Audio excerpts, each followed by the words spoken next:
Welcome to the online meetup of the Colorado Modular Synth Society with your hosts, Kip Schwinger, Monoscene, and Sine.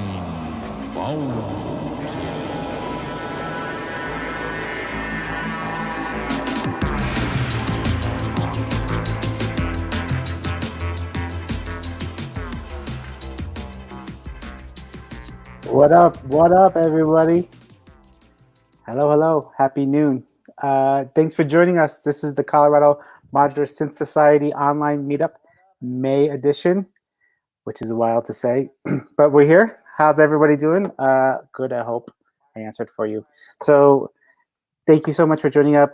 For anybody who's new here, this is what we are doing now. We have a monthly meetup for CMSS, and we usually meet sometime mid-month. We have talks, and we used to have petting zoos, and this kind of like, get real nerdy about our modular synths. So we are continuing that online, and today is a very special show. We have Ben DivKid, Mitch Lantz from Empress Effects, and we have a special musical performance by our very own Monoscene. So I think we're going to start off to get into the vibe of the whole show. We're going to let Monoscene start it off, and then when he's finished, we'll bring on Ben, and then we'll just start rolling on with the show. So thank you so much for joining. Let's get into the mood with Monoscene.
Wow. Thank you. Thank you so much, Monoscene. That Very definitely, nice. yeah. I lit a candle. I like had to sit down. It's like, ooh, okay, Meditation. cool. Yeah, Yeah, there's some vibes in that for sure. That was great. some serious vibes. You had everything going on there. You had pedals, you had Euro rack, you had VCV rack. Was there anything else I'm missing? Yeah, I mean the theme of the show was reverb, so I tried to incorporate as many reverbs as I can. The source audio Ventris, the Electroharmonics Cathedral, clouds. I changed the firmware for the reverb actually to be on the dry signal too. So that's really nice to go through it. I really like that reverb in clouds. In VCV rack, I had Plateau by Valley. It's a really nice played reverb. And then just try to mix everything to incorporate as many reverbs as I can. So there was a reverb. Basically, the mixer can send via the aux different sounds to different reverbs. The first aux goes to the Ventris, then into the DLD, from DLD into Plateau. So I can put reverb into the looper, but I also can take the output of the looper, which already has reverb on it, and put more reverb on it. So there's layering of reverbs going on. Yeah. Well, that was cool, man. Well, I love it. It's awesome. We'll get more into the signal flow later on in the show for sure. But that was a great setup. Thank you so much for doing that live and being part of here. And thanks everybody else for being here as well. This is the Colorado Modular Synth Society online meetup. And we have a lot packed in today, so I'm just going to keep rolling with it. So I'm going to try to be as quick as I can. Let's go. Because I really want to get excited. I know a lot of people are here to see Ben DivKid, who is our first special guest. And let's go ahead and bring him on. There he is. Hey. Hello. Hey, Ben. How's it going? Thanks for joining us. Thank you for the performance, Monoscene. Really enjoyed it. Thank you. Appreciate it. Are you do you go out and perform with all that gear? I wanted to just ask kind of up front, how do you find, you mentioned really indulging in layering all these reverbs, which is lovely, but do you cart all that around live? I have, and I have learned. So if we have this monthly open mic night here called Free Boutique that's put on by WMD in Denver. And the very first time I played, so you have 30 minutes from setup and performance, and then 5 minutes of talk. So the first time I showed up, I timed my setup, and it was 22 minutes of setup, and that's so yeah. So I learned my lesson. Usually the pedals are actually fairly easy to hook up because I always bring the external mixer, but yeah, it's definitely a little bit of a project. Yeah, I remember when you first started up, when you did that very first setup and you had your laptop on there and you had your homemade stuff that you had made. And I think at that time I don't know if you had like some kind of like shoebox or something that was holding all your modules together. And I was like, oh, man. The computer, I try to leave the computer out for live performances, unless I'm at home here where you can have everything in there. That's usually a little bit too much. I envy the people that can just show up, open the case, and just go. I've seen you bring out like a rack mount, either interface or effects unit as well. Well, so the first reverb that I had was one that my father-in-law gave me, which is a Roland SRV, like a 90s rack reverb. So I would carry that around and put everything else on top of it. So underneath your shoulder. Had to have reverb. That's so funny. Ben, you've been playing you've been playing out a lot. I mean, not a lot, but you've played out a lot. How has the size of your live rig changed over the years? Did you have a large setup, or did you start off small? It goes back to playing drums and guitar and pedals. Pedals were the first thing, pre-modular, that was like indulgent, getting into signal paths. As I got into synths, I started reamping, got a little radio. That is here actually. It's kind of the exact opposite of a DI box. We'll take line and bring it back down to like what a guitar amp will expect, and reamping.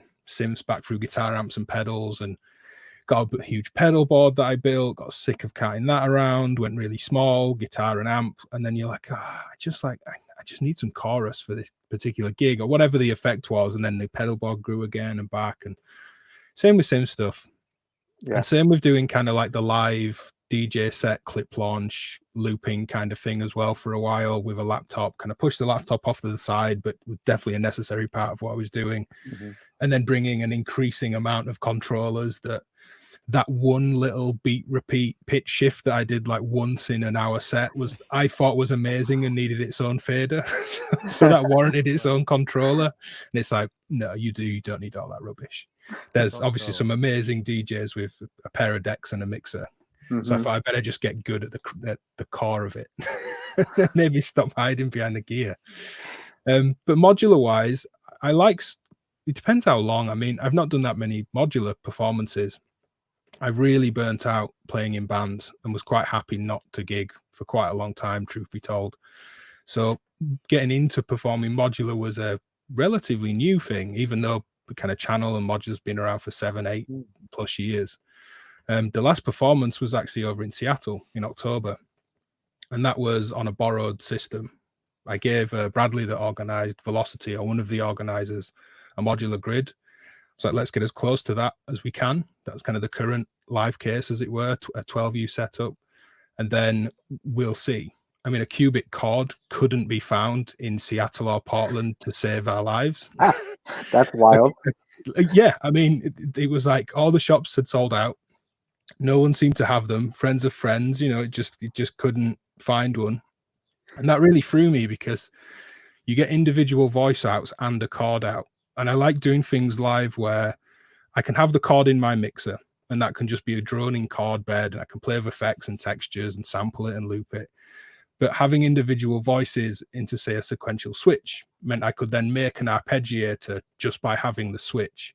Now, it was switching audio voices as opposed to sequencing pitch arpeggiation. So it was a little bit clicky, but as long as it hit like a low pass gate on every switch, I was like, this is cool. And it seems like such a simple thing, but just going from like pad of chord to like little plucky version of each voice is huge in a quite minimal ambient type thing.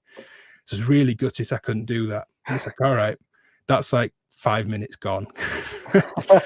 I really crudely looked at each bit of the case as a time. It was almost like how much A, before it's boring, and B, is needed to transition in and out of certain sections. The whole idea was to perform like songs, like little moments, motifs, kind of etudes, as it were. Just this is this section, it morphs into this, it comes back, sections can loop, and just using a mixer to fade ultimately between one signal chain at a time, really. Each fader or stereo or pair of faders for stereo is effectively a song or piece or little movement.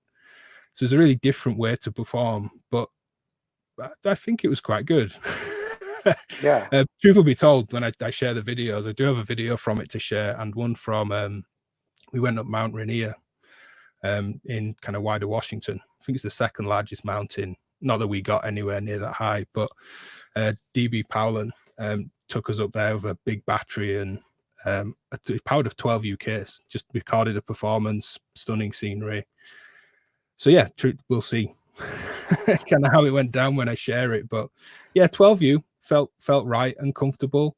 I think if I was performing more, or maybe was better, I kind of don't like better and best, because it's all subjective, but yeah, had I had a bit more experience with it and that setup, and maybe some of the modules that I had here that I was using back in the UK, that I don't know, I'd maybe be comfier, or not sure. But it was a nice way to solidify the idea.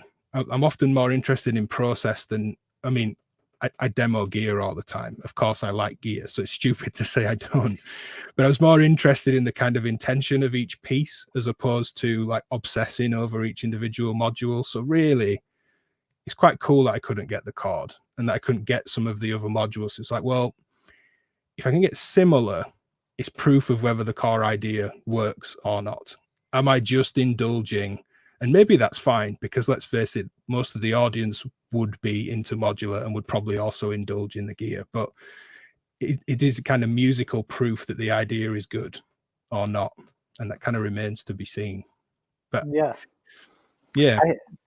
I hear you there, because like I feel that sometimes I get really excited about a certain module, and then I end up playing it and I do something else to it. I mess around with the signal flow, and nobody even knows it was that module. They're like, what was that? And I'm like, oh, it was such and such. And they're like, oh, that's what it sounds like? I'm like, well, that's what it sounds like now. So, so like and I just got the chords too. And I thought I was trying to do what the chords does now with other modules, and it's definitely a different like workflow. But at the end of the day, like the process is still kind of the same. I'm still trying to do that signal flow. It's that intelligent chords in a scale, you know, so like the third will be relatively major or minor depending on what voice it's in a major or minor key and all that kind of thing. Because I love DivKid started as a dance project. I very much like the kind of Juno frozen chord thing where you just hold a chord tone, hit chord, and then you can one finger play it. yeah That's really cool, but sometimes you want to be in a key. It's an entirely different feeling to just stacking the same set of intervals up and down in pitch. And chord doing that is super handy, and the wavetables sound nice, and it does, you know, it takes to effects very well. So yeah, it's an interesting kind of thing, really. And it's funny you mention people not knowing what module you were using. A simple one for me was, you know, a lot of people play plinky, plonky, kind of randomly quantized pitches into rings, which is a bit of a meme upon itself at the moment. But simply putting it through a Q pass that is modulated at a different clock rate to what rings is doing instantly just takes it into a different space, as of course does putting an input into rings, because it's a resonator, even though most of us just kind of strike it and let it be its own voice. So it's trying to find ways that I think you can audibly kind of reference something for the audience. I think it works in a lot of musical ways. Coming out of modular, for DJs playing new music, but they can give the audience something that they're familiar with, a riff, a rhythm, just something that you know that audience will get, even if you're on a slightly different path to just maybe playing a full song that they know. I think you can kind of do that in modular too. You can kind of be, kind of air quotes, like something. Like drums are like that for me. I like to be like an 808. I don't care to be an original 808 in terms of a bass drum sound. Same with 909. I like 909s, but I don't care or obsess over an original one. But I get it. When someone's like, oh, it needs a 909 kick, it's like, you mean techno. All right, we get it. But as long as it's, again, like, that's ultimately more interesting. Yeah. So I could go on forever on as many tangents as we like. I mean, an 808 doesn't sound like what people think an 808 sounds like an original. Yeah. They're kind of a bit weedy in comparison. They're not those big booming 808 tracks that we all think they are. So it's potentially a good few $1,000s of disappointment. Yeah. And you put reverb on it, right? Yeah. And then everything changes. No matter what module. No matter. Yeah, totally. And then depending on how you have it set up, definitely will change it all out. I know I've never actually gone after a sound myself. That's just I didn't have the money or time to really figure that out. So I think at the beginning I was just kind of getting whatever I get my hands on in the Ford, and then just trying to make a drum out of it. That's all I had, you know. But yeah, I found actually, like, as my journey in modular has gone on, I listened back to like the basic Doppler system I started with, and the things I was doing then, I was like, I don't know how I did that.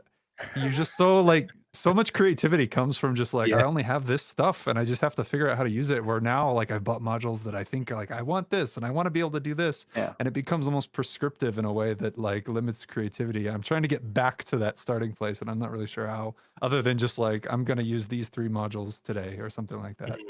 Yeah. It's being naive again, isn't it? There's music, and I don't mean this in any egotistical way, because production-wise, it's absolutely terrible. But some of my early electronic efforts that were all just in a computer, there's some interesting musical moments, be it like chord choices or just sound sources, even though if they're not mixed well, there's something in them. And you go as you come back towards present time, things have kind of got subjectively better, but there's still something in that really early stage musically where I kind of like, what was I doing? Yeah. And you can go back and, you know, you can kind of work these things out and you can transcribe a melody if you have to and all that kind of thing. But I don't work like that anymore because you just move past it. So I think that's kind of part of the chasing new gear thing, I think, for a lot of us, that you're trying to force yourself into some unknown a lot of the time. It's a really nice place to be, as long as you can come out of it. Totally. Yeah. No, it's a cool feeling. It's like you go to sleep thinking about it. You wake up thinking, what can I do with it now? And that's a kind of a modular high you get with each new module, for sure. Yeah. How? Go ahead. I was going to say, I just wanted to ask the three of you. I mean, this could be a whole topic for a show on its own, but just to give a couple of examples and then put the question to yourselves. What are some of the things that modular made you really appreciate that you maybe didn't before? Two of them for me were triangle waves and bandpass filters. Triangles were always just like, if I want clean, I'll use a sine. And if I want richer waves, I'll use saws and squares, thinking of soft synths and some of the vintage synths. Not that many of them have signs on. And bandpass filters, because I was largely in a DAW, I'd just use an EQ. And I'd use low and high pass and kind of, you know, box it in myself, and I'd move frequencies around and notches. I'd never just kind of put a bandpass filter on something and really appreciated it for what it was. It always seemed like this weird in between, like, oh, well, there's no low end to it, like a low pass, and there's no like fizzy high that I'm kind of pushing into. And so, yeah, is there anything like that, as simple as that like you really just appreciated once you got modular to try it on? Yeah, definitely bandpass for me too, because I got the Aperture, WMD's Aperture, and I that was like the only filter I had. So I was trying to figure out how to make it a low pass or a high pass, and I didn't know what I was doing. I mean, I probably still don't know what I'm doing, but I started modulating it and I started playing it as an instrument, whether with drums or just like this kind of feedback on top of stuff, and start using it like that to like get those strange little wavy, wobbly, filtery sounds to kind of like play it out. And I had no idea what that was about, and I didn't really understand it. And then when I got actual filters, I was kind of bored with like just having a low pass or just a high pass. I was like, that's kind of boring. Like there's all the fun stuff in the middle and all that cool frequencies and harmonies that I didn't even realize were even there. So that was definitely one for me. And then I think another thing that was kind of big for me was what I would say probably would be reverb. I mean, I know we're talking about it today, but it was huge for me. I thought there was really only like 2 reverb sounds really, and that's just from being naive about music stuff. I don't have any training or only had like a limited gear when I used to do hip hop stuff way back in the day. So I never had a reverb pedal. The only reverb I had was like a DJ mixer. So I was like that big, huge hall sound, like to like do outros on. That's all I knew. And so when I started to like mess around with different reverbs pedals, especially the Monoscene, I was like, I didn't even know these other different ways of doing reverb were even possible. I hadn't thought about it. I didn't even realize what pre-delay was doing. I had no idea. I was just walking around. And that was something that really, like, not that I know like a ton about it, part of the reason why I'm doing this show, so I can learn from everybody. But yeah, but I really do dig. That was something that was big for me, especially in modular, being able to modulate it. So that's a big thing for me, modulation in general. Just the fact that you can modulate it. I played guitar for a long time, and it was more like a set and forget kind of thing. You would dial your reverb in, and at that point in time, I didn't really think about or know really what all of the parameters really did, but you just twiddled the knobs until it sounded right, and then you saved the preset, and then you moved on. And I think what modular has taught me is to even look at something like a reverb as an instrument itself. the fact that you can bypass it, or you can just modulate the room size or the pre-delay or whatever, what that does to your sound, that's really a big thing for me. So anything that I touch today, a new module, I'm looking at that as an instrument. And that's been a big thing for me, because it kind of took me away from this. I'm just looking for that sound, for what you were talking about, that sound that somebody else has. For me, it's more about, what can I do with that doesn't sound like anything else. Maybe it is in a framework that gives it some kind of a reference for a listener, but overall, it's kind of has something unique. And then the other thing is capturing, recording the things that I create, and then doing something else with that. So kind of having this processing chain of taking something, just clouds, creating a sound with clouds, recording it, and then putting it back into modular, filter, clouds again, and then doing that over and over and over, which is kind of hard to do live. But kind of, and that's what I'm playing around with. That's what I didn't do before. It was more just, you have this stuff and you put your ideas through it and you capture that, but you never go back and recycle and resample that. Yeah, modulation for me too, definitely. I was, before I got into modular, coming from making music and DAWs for a long time, maybe 10 years or so. And the workflow is just so different, because I think until recently, I would say Bitwig Studio with their modulator system is maybe the exception. It's like, it's hard to just set up arbitrary modulations in software. It's either like built into one plugin, or you're using something like Max MSP, or like a, computer music environment, which is just sometimes too many options. So for me, just, being able to let modulation kind of guide how I want to compose music, whether that's sequencers, whether that's the sound design aspects, just being able to modulate anything with anything very easily kind of changed the way I approached performing and making music a lot.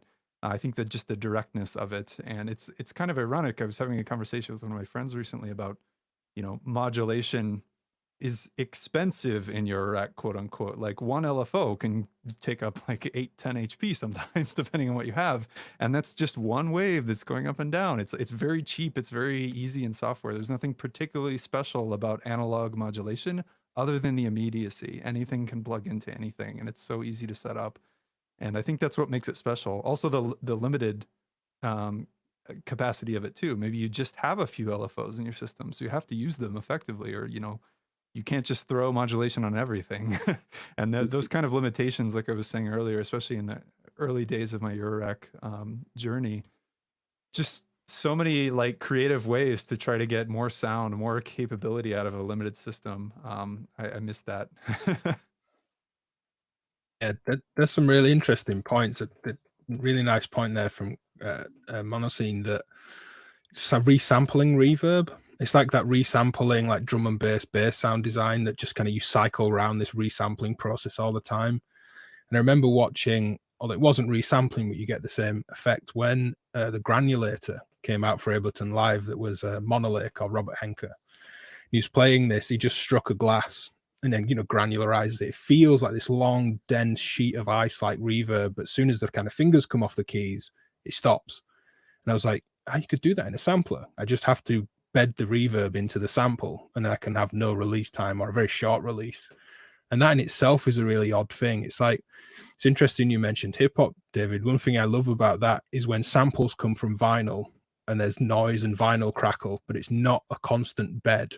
You feel each drum, like kind of the noise, like is kind of right, like envelope following with the beat, because it's all being chopped up in a sampler.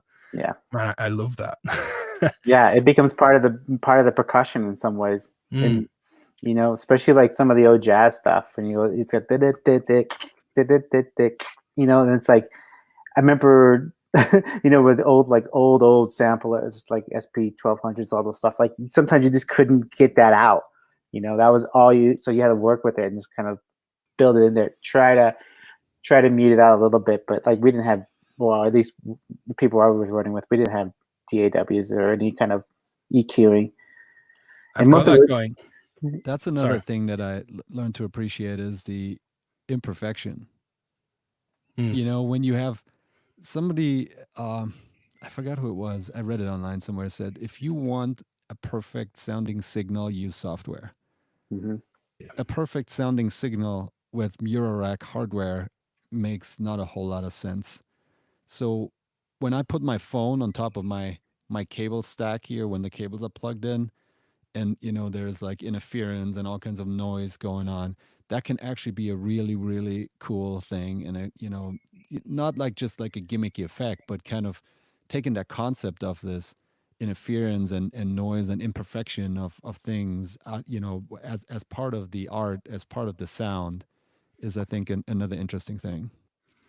Yeah, I had a friend ask me, like, they were saying, I want to spend like £300 to £400, but I want a real tape delay, but quite a clean one. And I was like, it's good enough friend that I can be blunt, maybe to the point over text of seeming rude, but, not being rude, just being straight to the point. I was like, well, why bother with tape?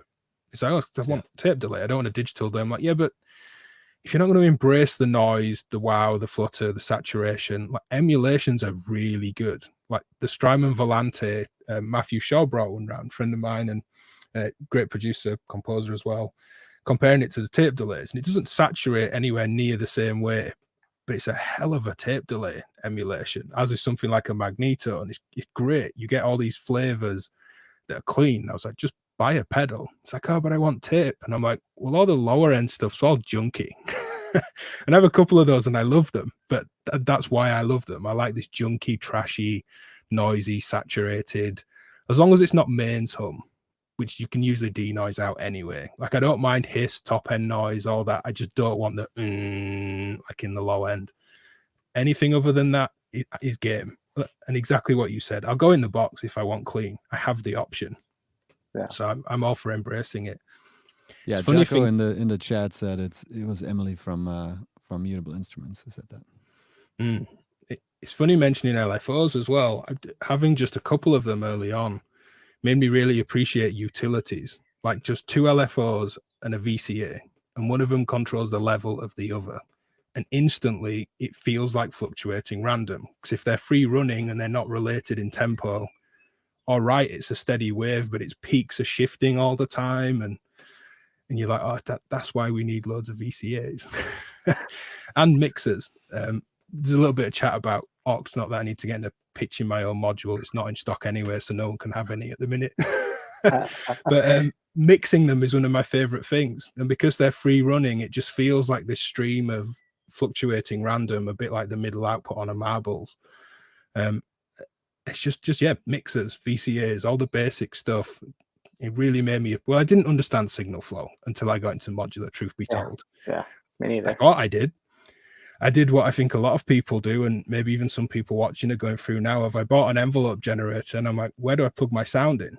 Because that's what it looked like on a keyboard. You go across oscillators, LFOs, filter, then there's an envelope at the end. And you're like, well, that's what the sound goes through. And someone went, no, the envelope is the envelope. It's your hands on the instrument effectively. And I'm like, yeah, but then how do I get that to control the sound? Oh, that's a VCA. And all these things start to kind of sink in eventually. So and it's definitely made, I think, every aspect of my work, even from acoustic recording through to entirely software driven projects, better. I feel way better. Such a better understanding of signal flow. I love talking. Modular. Yeah.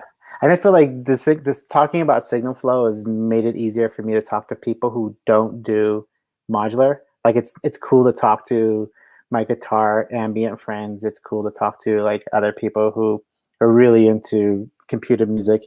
And I feel like now I get it. So maybe there's like different references or different equipment. But now I get more of like when the guitar guy's throwing 5 pedals and he's doing stuff like, oh, I get what's going on there.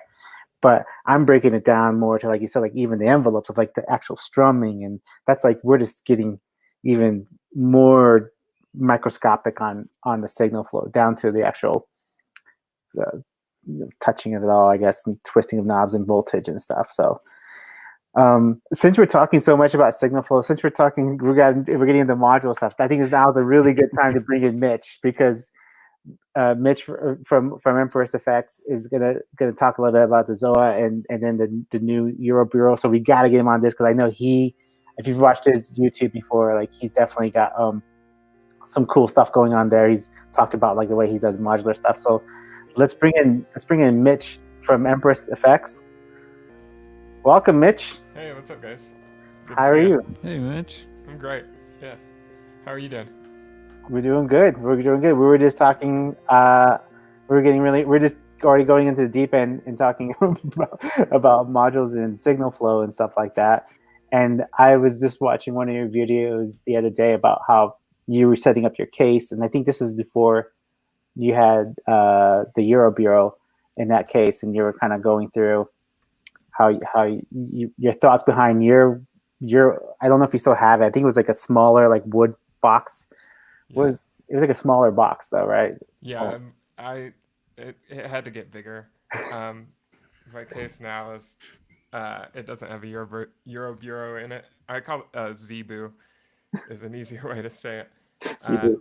But like now I have 100 and what is that? 104 HP? No, it's more than that. Anyway, it's bigger than that box that I had, and I actually have the Zoya in a standalone case here, and then I'll zoom in on it in a minute. And since this episode's all about reverb, I've been kind of playing with it from just a reverb standpoint of like, how can I make reverbs that I couldn't get on other things, because it does have reverbs that you can route. You can have multiple reverbs, you can route them all kinds of different ways. And yeah, I made a couple patches that that I'd like to show you for like how to use it with reverb. That's perfect. That's awesome, because I also wanted to get like an update on what's going on. What do you call the Zebu? Is that Yeah, that's the the insider talk? Yeah. Insider. It's the Zoya Euro Buro. So it's a desktop or modular version of our Zoya pedal. And it has 4 CV in, 4 CV out. It can do all the utilities and things that the pedal could do. So it has about 80 different modules inside of it. And it's it's pretty great. It's Euro rack mountable, or you can have a standalone case for it. And that's what you have today. Is you have it in a standalone. Right. Yeah. Because Sweet. I run out of room in my bigger case. Need a bigger case. Right on. Well, let's why don't you go ahead and give us a little show us what's going on there, and then we can talk about the patches. Sure. I'll switch cameras here, and this is it. So yeah, it's 4 CV in, 4 CV out. It's still got MIDI via TRS, and then stereo in and out, and a new headphone jack. So it's nice to just kind of like, I use like a battery pack to just have a mobile thing on. Well, I don't travel anymore. When I went on airplanes and things like that. But I've got a patch loaded up now. See, just real quick on my setup, I've got a 2F slider that are controlling 2 different audio ends.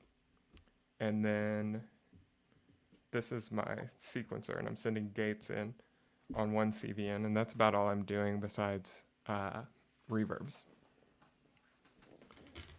So the reverb, I'll just play my dry signal here. I've set it up where this push button, well, just if you've never seen it before, the Zoya is kind of a sandbox of a module. You can add anything anywhere by just pushing a button. It's not super menu divey. There's one row or one, I guess you can be anywhere in the menu with 2 pushes and of the encoder. And then you can add multiple effects, sound sources, and route them together. There's a sample module, there's sequencers, so you could sequence it internally or externally. Yeah, so I'll just play, I think I have a little sequence on rings here. if I'm not getting any signal. Oh, everything's turned off. This is just my dry signal.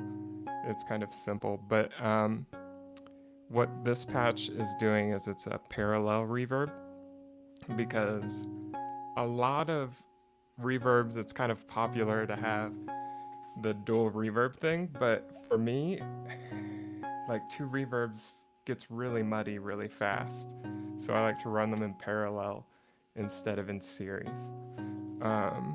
So I just have a hall reverb and a plate reverb here, and they're going into a mixer module with the dry signal, so I could turn on like the hall, and then I could add the plate reverb to it. And then I don't have the muddy kind of character that comes from running too many reverbs in series. But I could also change that up. Like I could, yeah, what would, I could add pre-delay by just adding a delay line. All these lights are different parameters. I've got this hall reverb, this is a plate reverb, this color of blue. The audio mixer's the dark blue. Sorry if you're colorblind. I can do other colors. I just it defaults in order. So I'm gonna add a delay line and maybe like a distortion to one of the. I'll add it to the plate reverb, so you can hear the difference. So all I do is add an effect module. Actually, audio module, delay line, and then a distortion. So that's an effect module.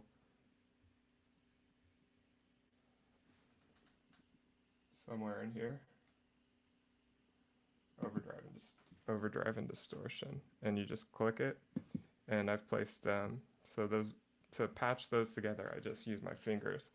So I want to select that and hit shift and delete the connection from the audio in to the plate reverb, and then from the audio in to the delay line and to the distortion and then to the plate reverb.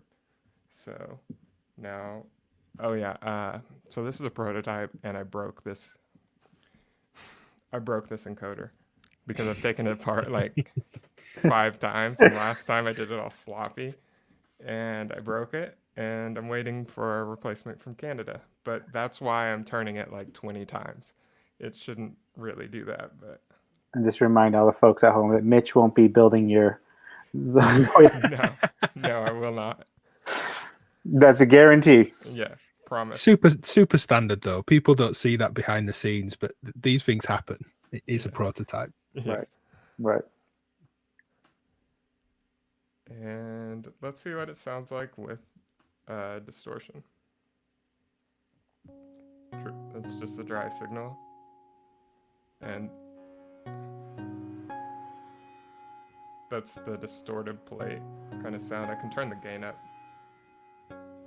but it's in parallel and it's delayed. And then I can add the hall too. You know, it sounds okay. I don't actually really like this sound, but it was fun to try. But I can adjust all the different parameters by just pushing the button, or I could connect it to, you know, different UI buttons, or fader banks, or really anything. Right. But that's one reverb kind of thing that the Zoya can do that not much of anything else can do. And if you like, let's say you love that patch, then you can then save that, right? Right. For later, and then share it too with like somebody else who has one too, right? Yeah, there's a pretty active community of people sharing and making cool patches online. There's a lot of reverb patches that people have done that are pretty cool. I mean, you could I remember when I first got it, the original pedal, it didn't have any effects, so because it was like in beta I don't remember. It didn't have, it had almost nothing in it when we first started building it. And so I was like, well, I'm going to try to make a reverb out of like all pass filters and delay lines and loop backs. And you can do that too. It's really hard to get it to sound good, or it was for me. But so it's nice that there are actual delay or reverb algorithms inside of it. But yeah, I'll switch up to another kind of reverb I made. The other cool thing it can do is like you can feed things back into each other. So this is, for example, when I was trying to make the delay all pass filter reverb, I was trying to loop delay lines back into all pass filters and just get it to delay really short delay times to make it sound like reverb. And some other reverbs kind of do a lot of loop backs, which isn't my favorite sound as far as like the reverb. It just sounds kind of like reverb and delay when you use too many loop backs. But yeah, anyway, that's kind of tangential, but this is the other patch I made. And it is, so I've got, this time I have two mono sound sources, and then I'm running them separately into different reverbs. And then on my first reverb, I've got a granular module before the reverb, pitch shifting it up, and then feeding back into itself. And then the reverb is I'm gating it with my sequence on my Metron. So I'll just play the same, that same sequence. And now that's a granular module feeding back into the reverb. And let's see. I'll turn the reverb up a little bit. And I can turn that granular off with a slider that's, or fader that's controlling a VCA.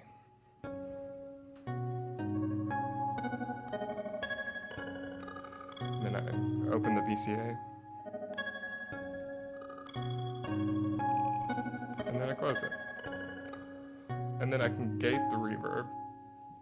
I'm going to turn it back down with my sequencer, and I can just send gates to it. Now it goes from fully wet to like 30%. I don't know if you can see, it's kind of blurry on the screen, but you get kind of a percussive effect.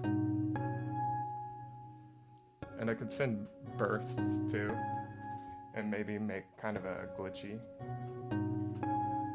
sound.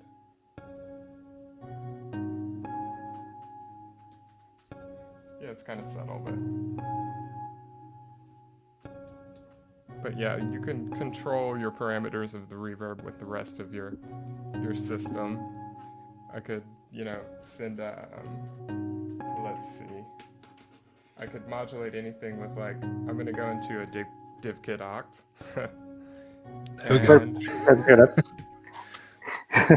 And you can see the waveform here.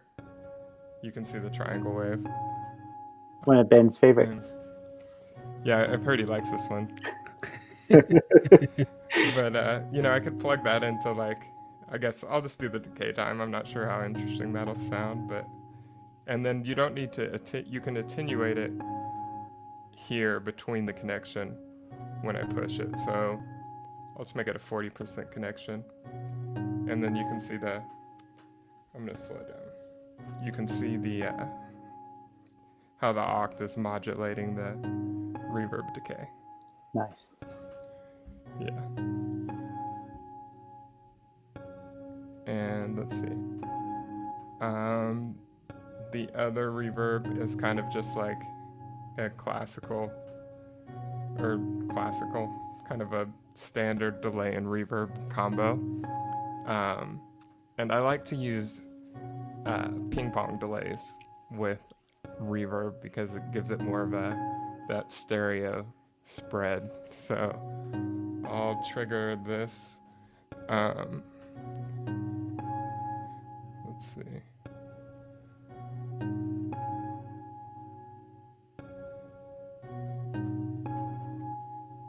Oh yeah, got it muted.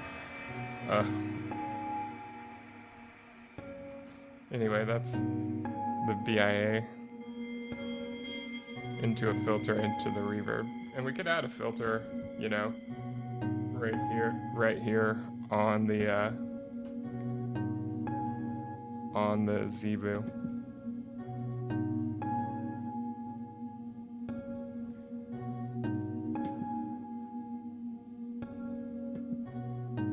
I'm just gonna add a low pass filter, and then I'm gonna modulate it with that same aux signal. So I just connect the two.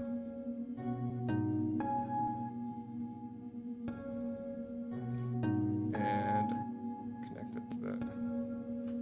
And yeah, your fingers are just like kind of like patch cables or something.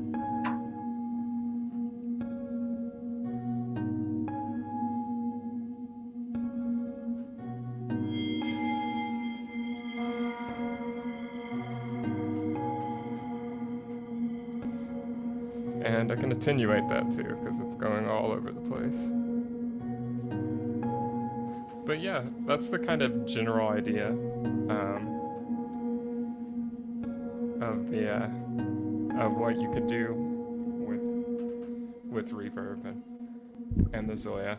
That's cool. Oh yeah, there's one That's really cool. other. This is a user created patch, and this is on the Zoya, just the pedal, and it's like a resonated. This is a resonating filter, delay, and reverb. That like here's a dry signal. It's kind of boring, and that's with like a resonant reverb. That's awesome. Anyway, yeah, I think that's the general idea. That's awesome. And just to let everybody know, like, we're running on StreamYard, and it's running mono, probably, so we're missing some of that cool ping pong stuff that you were doing on our end. So apologies, but I think a lot of us have heard ping pong delays and some of the stereo. So just imagine it bigger. Yeah. That's awesome. So one question I have for that is like, so before that came out, I mean, I was looking also at the ecosystem and then the reverb pedal, which are super awesome looking. And so I was wondering, could you emulate something like one of those pedals in there? Could you patch it up that way? Yeah, you could. A lot of people, when they started sharing patches, were just like copies of other guitar pedal kind of ideas. But you could, if you understand how like the beer mode on the Empress reverb works, then you could easily recreate it. Not all the modes. There's not a spring reverb in the Zoya, but someone's made a pretty convincing one on patch storage actually.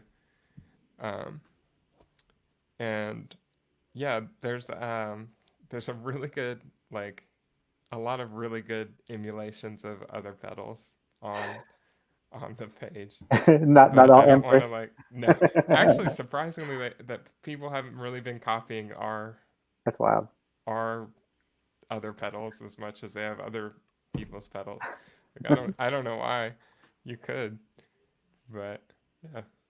That's awesome. Yeah. I was wondering if there was going to be like a mode on there that was, because you have beer and whiskey, if there was going to be like another like secret mode on there for Zebu, like a, I don't know, gin. That's a good idea. They probably should have done that originally. There's not one now. I don't know, maybe a gin, like the effects and things inside the Zoya we just call modules. But it'd be fun to have a gin module or something. Copyright. Got it. That's really. That's awesome. We'll just tell me where to send the royalties. So so I love this idea that you brought up some patch ideas, and one thing I wanted to ask everybody was like some of their recipes for working with reverb, like what's some, and going back to like what you're talking about, Ben, about doing signal paths. So what's some like signal path ideas for reverb that interest you? You can start off. Okay. Just a quick shout to the Zoya generally, the pedal here, and it allows you all those things you'd want to do, and maybe all the things we're going to discuss, like EQ before or after reverb, driving a signal before or after a reverb. It allows you to do that, and it's been that tool for me in the studio of, I wish it was a bit warmer or thicker or fuzzier, or I could cut some low end. And modular allows that, but in an increasingly price and space diminishing way. It costs more money to be, I just wish I could filter all the lows out. Like, I don't have a spare filter. There goes a couple of $100. It allows you to do that very nicely and experiment with potentially all of what we'll mention in terms of reverb tricks, in terms of what goes before or after, and whether things are mixed in parallel, or like some reverbs don't have a pre-delay. And it came up in the chat earlier, someone says who's using pre-delay and kind of how. And a really nice common technique, especially for electronic music, is to time a delay in time with the music. So the initial kind of hit back of the reverb is like a quarter note late or an eighth note late or 16th, whatever that might be. And something like an herb verb from Make Noise does that really well, because you can put the clock in, and then the pre-delay is a time divider and multiplier for all these lovely musical divisions. Now Zoya does that too. You just put a delay in front of the reverb and you can do exactly the same thing. But you can do that and then think, like the low end's a bit much. And you're thinking, is it that there's too much low end I'm feeding it, or is it that the reverb has got too much low end? And it's been a really nice platform, again, for getting into kind of signal flow and how do things want to work? How do I want to mix them? Gain staging's really easy, as is patching. But what I wanted to throw out there was it's a bit of an unloved effect, I think, in modular, because it's so basic. I don't see anyone doing it, and I rarely do it. It's tremolo, which would just be an LFO into a VCA. It couldn't really be much simpler. But a thing I see, there's a really great video by That Pedal Show. Mick and Dan here in the UK have a great pedal YouTube channel where they get these huge sustained reverbs, but then tremolo just the reverb. So they have a great singing, driven, saturated guitar, but then all this sustained from the reverb that's just waving in and out around the sound. And I kind of thought, I don't really ever do that, but it sounds cool. Is that something anyone else does here? Like thinking of, it's almost like thinking of the reverb as part of the synthesis. Like you've created a sustain that you're then going to mess with, as opposed to it just being an effect. I definitely need to explore that more. Yeah. So, yeah, anyone tried that? Actually, it's funny you say that, because I've been kind of messing with tremolo just by accident, because I have another pedal that had tremolo on it, and it was like a freeze pedal, but it had tremolo effects on it too. And I was running it through the reverb at the end anyhow, and I was like, I don't know anything about tremolo, but it sounds cool. And it's because I'm messing with it. But yeah, but then I was asking somebody on a Discord forum, like, how do you do shoegazer stuff? And someone says like, oh, fuzz, tremolo, reverb. And like, there it is again. So yeah, I don't see it used very often. I haven't been, but like you said, like the other guitarists and are using it, which is a great, honestly, like a really great place to like find cool ideas, signal path ideas, and see what guitar guys are talking about, pedal guys and girls, what they're talking about with pedals and stuff, because they come up with all kinds of, obviously they've been messing around with that for a while too. So that's a good one, tremolo. Yeah, that's a great tip. On the like pre-delay note, I love that too. Like you said, for dance music, it's great. You can sync the pre-delay to your tempo. The Ventris pedal, which Christoph Monoscene turned me on to, has a MIDI through that will pick up your clock and your chain. So it's very similar. You can dive into the software and set it to have the pre-delay time to like an eighth note or whatever you want to do. But one other technique I really like, you can do it certainly in modular, but I've mainly done this in software, is to take the wet signal of the reverb. So you'd have to have a full wet in this case, like on a send bus or something like that. put it through a compressor, sidechain to the dry.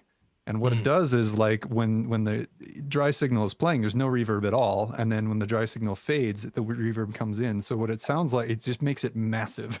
It sounds like you're just in a really loud environment where the dry signal is just drowning out the reverb of the room until it goes away. And then you hear the reverb of the room. So if you just want like a really massive lead sound, it's a cool technique. A lot of like big house or like big room house, like EDM producers use that technique, but it doesn't have to be for that type of music. It's a pretty neat thing to do for anything. It keeps the mix dry. It allows you to have a bigger, wider, thicker, fuller reverb without swamping the sound. Yeah, it's kind of like the opposite of a gated reverb almost in some ways. I have to try that. Cool with delays too. You see there's a few delay pedals that have like a ducking delay, which is the same thing. It's kind of taking how hard you play the guitar and just pushing the delay out of the way. Kind of feels like it's got this weird kind of ebb and flow, like push and pull. It's like the attack and release on a compressor. Like once it's pushed the sound away, how quick does it take to come back up? And again, going back to the reverb tip from UKIP, you can time that. You can time that release on a compressor to kind of fade into the next beat, much like you would trying to time like a typical sidechain on a bass or something like that. It's cool.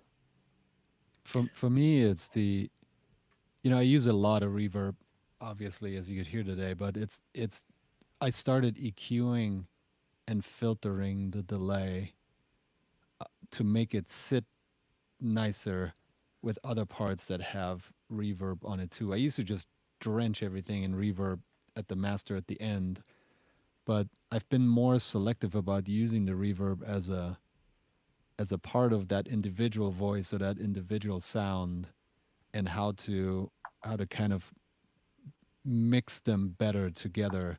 When there's a reverb at the very end, that's kind of making everything a little wider. But even mono reverb is something that I thought, oh no, mono reverb, that's not really interesting. But it can be actually a really interesting thing to take that and then feed that into the overall scene of music that's going on, the different layers, and have that sit better if it's either filtered or EQ'd. Or so for me, the thinking about signal flow for reverbs has changed, that it's not just the end of chain effect or in the aux that I can just mix in and dry and wet it. It's more about how can that be part of the individual voice. And that Zoya pedal sounds really cool with the flexibility that you have of moving things around, whether you want the reverb up front or the reverb at the end. So I'll check that out. It's really interesting. Making an idea came to mind, and I've never tried it, so I'm not going to style it out as if I did. It just came to mind right now. Talking about kind of trying to place reverb with EQ.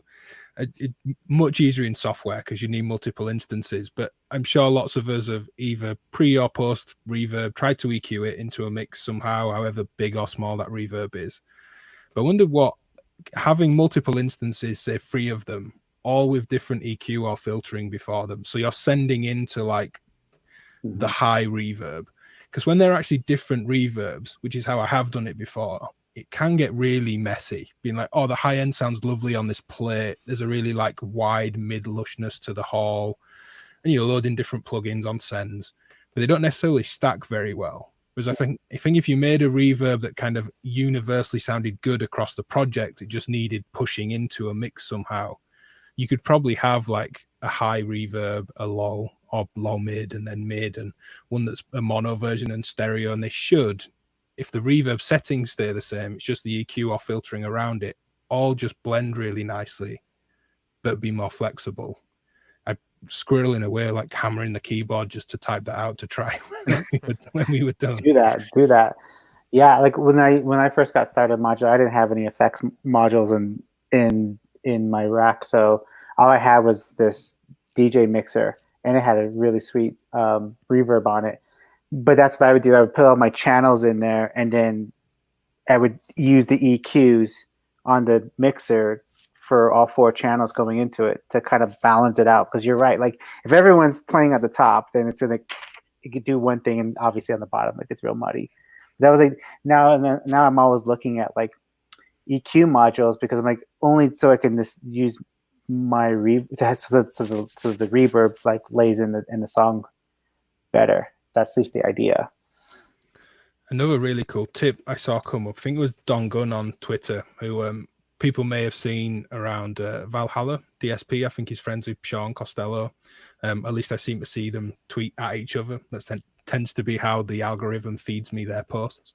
But he was talking about using mono reverbs and got into a conversation. And a friend of mine, David Hogan, really great brass and woodwind player, he'll do whole kind of Duke Ellington jazz productions on his own, and you know, does those videos. There's like 12 of him tiled along, being the whole brass section, multi-tracked and things.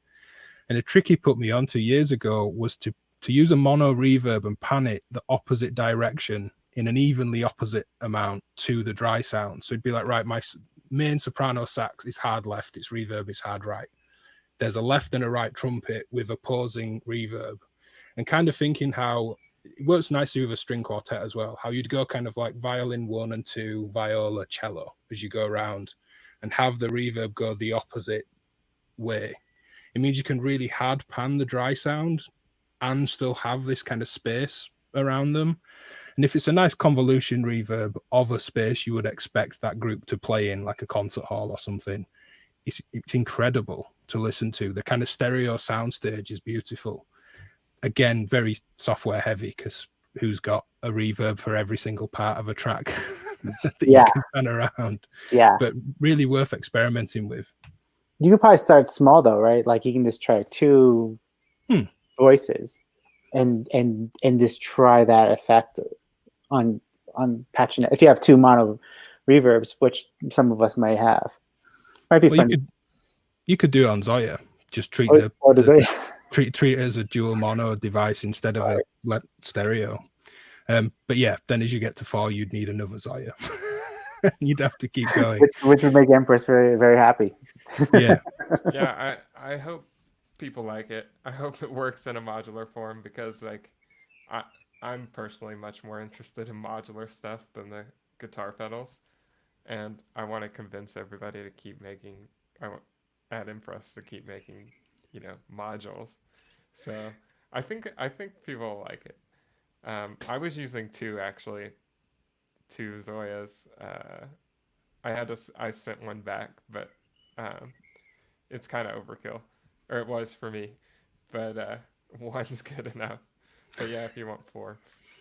Yeah, I mean, the panning them around thing's very much a production technique thing. I don't expect anyone to run so many instances of hardware reverb.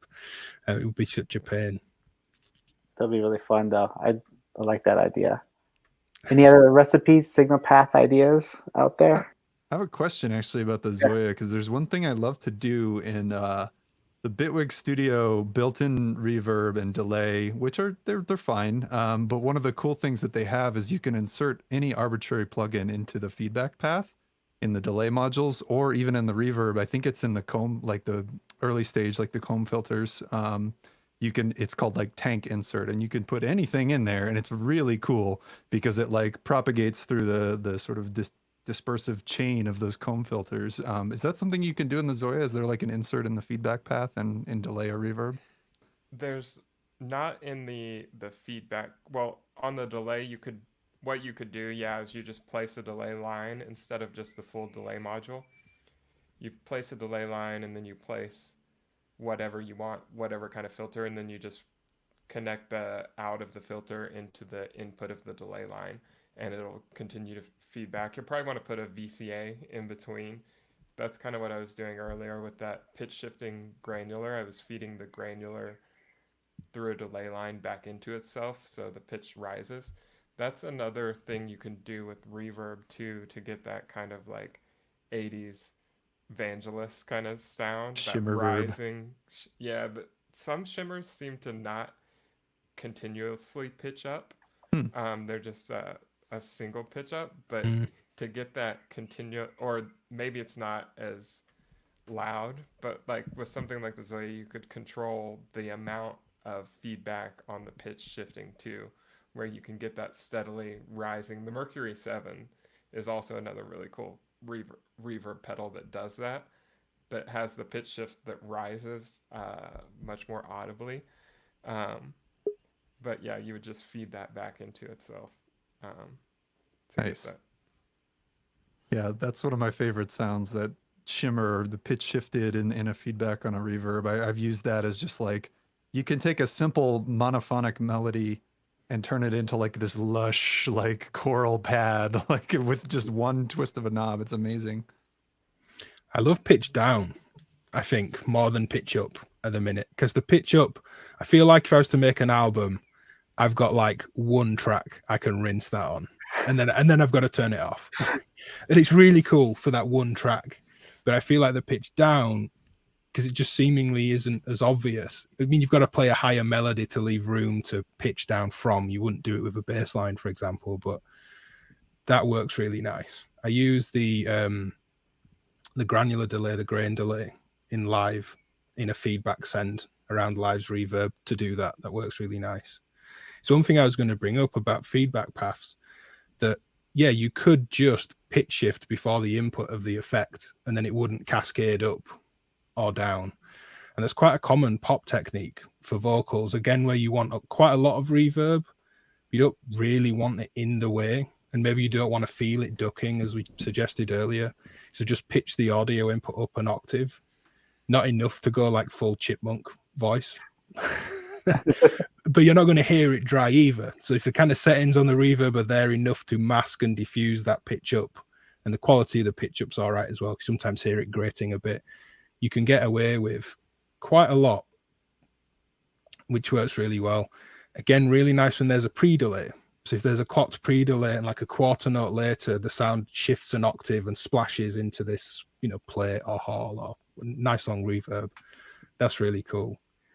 I never put pitch shifting after though. I either pitch shift into the reverb or in the feedback to get it to cascade up or down. Yeah. But I never tend to shift after the effect. I start writing down some of these things we haven't done yet. Make sure I remember. Yeah, I guess I can rewatch the show. I'm keeping I've been doing it for a long time, and I don't know what to do.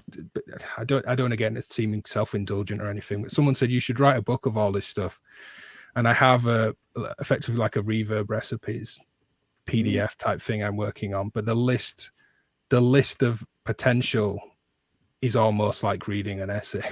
Because it's the same thing. Anytime someone mentions anything, I'm like, cool, write that down, add that to the list. And a lot of them are things I still yet to explore. But yeah, I'll pass some stuff on. If anyone's curious, I can copy and paste some of this text out to anyone. Leave it in a maybe leave it in a comment after the video. Do like a pinned comment or something at the top. Yeah, and if someone tries it out, share it with us. I want to hear what it sounds like. Yeah, tag us all. Tag us all. Every single one of us. Yeah, totally. One thing about pre-delay that I want to ask, because I feel like that's kind of, maybe I'm still confused about it. A lot of people were always wondering like when that happens. When you see modules that have pre-delay, and I feel like there's like, looking that up, I see that that's like a question people come up, like when is that happening? Before, is it after the signal? But most of the time it's before the signal when it's on a module, right? Am I wrong, right? I mean, in a real room, it's the first sort of big reflection. Imagine being in a hall, you click. It's the first like slap back to your face. But as it comes back, say down the hall, it's diffusing as well. So it's not such a clear like back and forth. It goes back, which is the pre-delay. It hits a surface in a physical space and then, scatters and diffuses amongst all the other surfaces as it comes back. So yeah, in terms of making one, simply just putting a delay before a reverb will do it. It's effectively the same thing. Right on.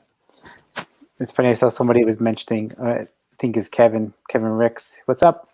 He was talking about how that was that technique we were talking about earlier, Van Halen was doing.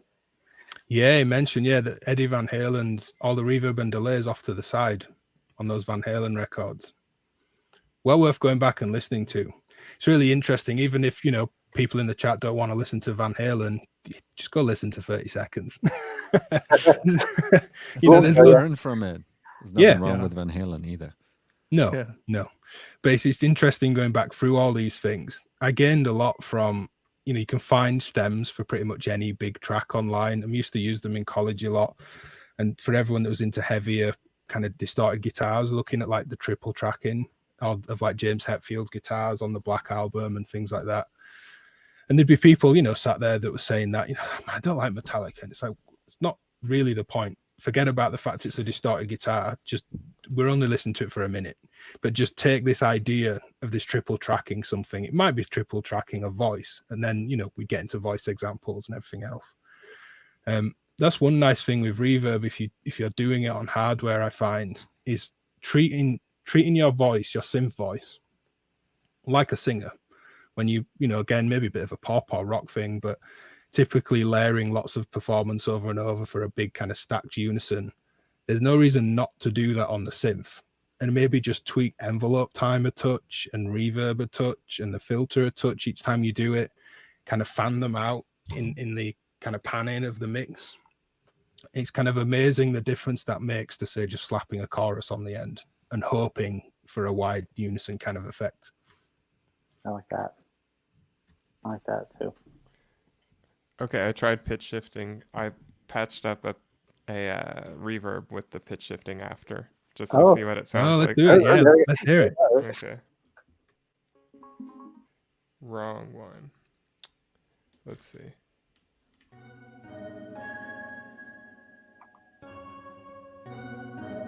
Yeah, that's pitched up after the reverb instead of before.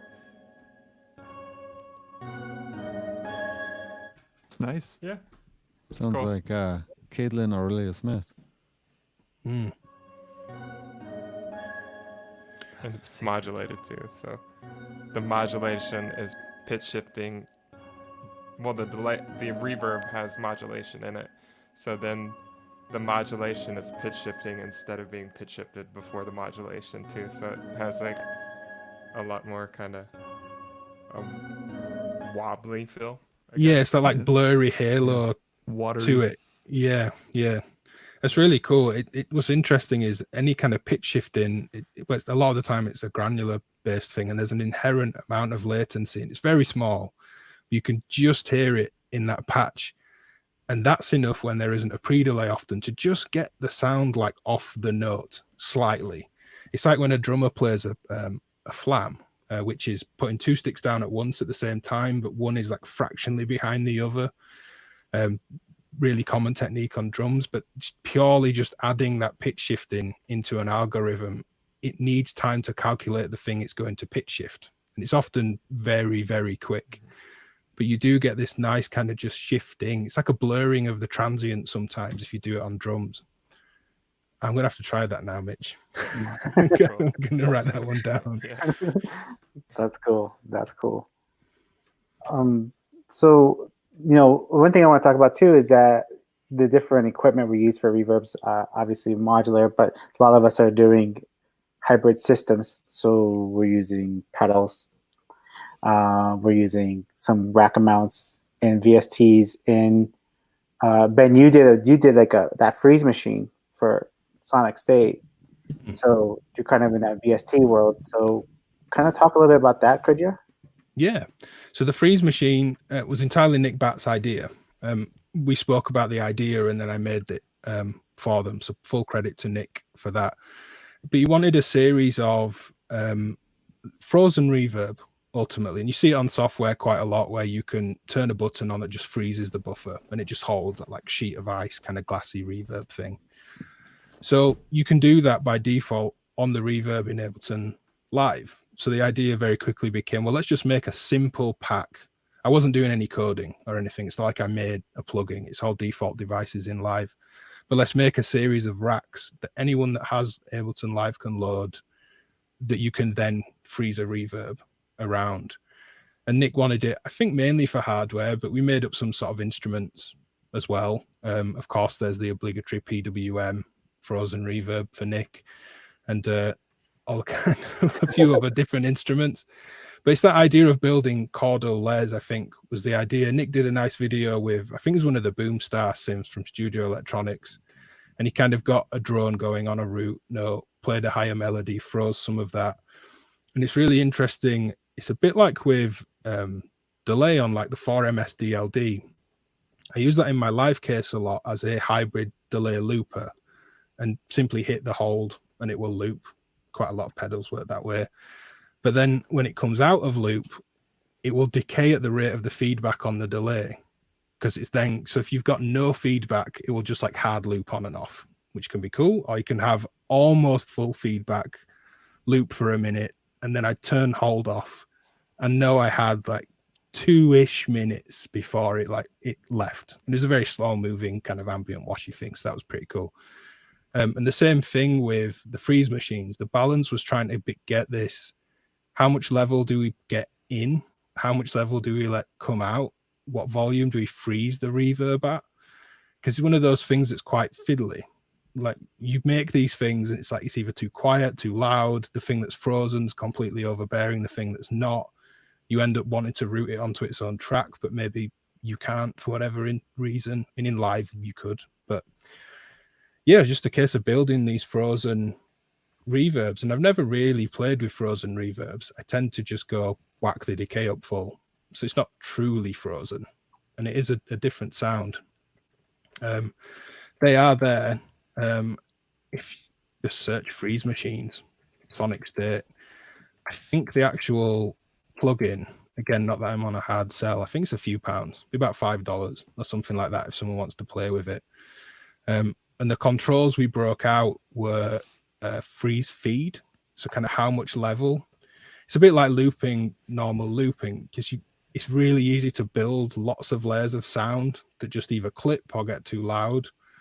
The freeze on and off, and then the level and the decay of how it came out. And I felt they were the three things you need to musically balance this kind of frozen reverb layer.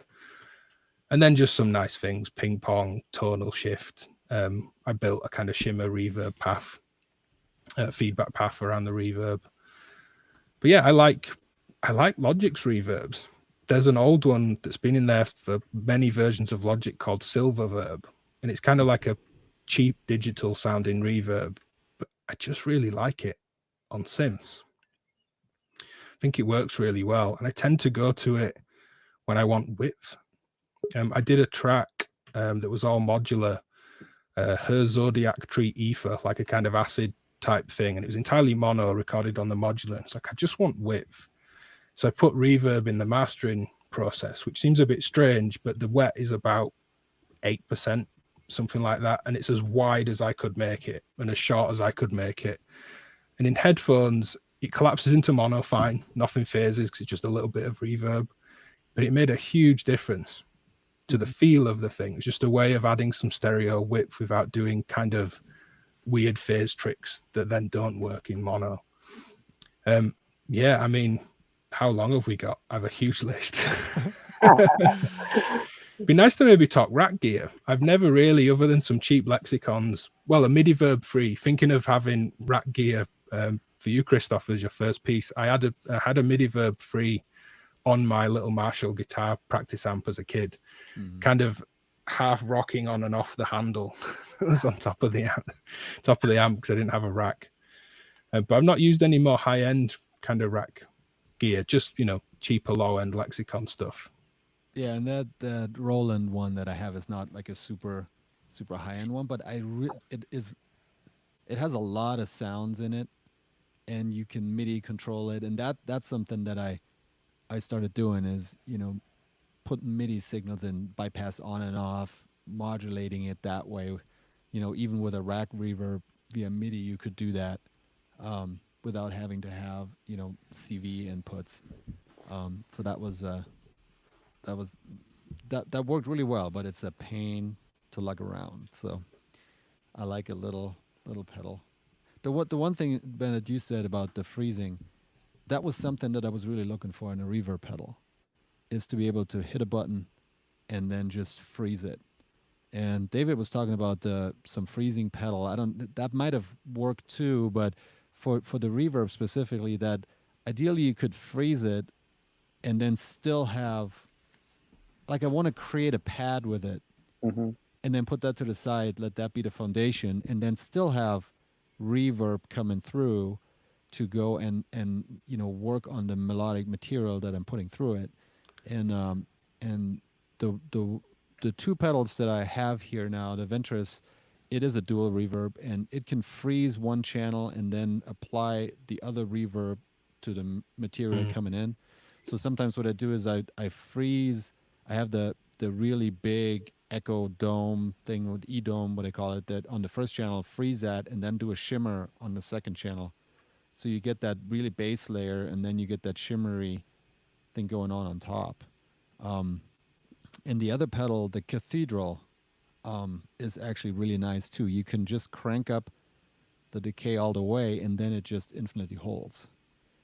And that's really nice, because what I like to do, that what you said about the DLD, how it kind of fades out. You then hold the button, then you turn the decay down, and then when you release the button, then it starts decaying.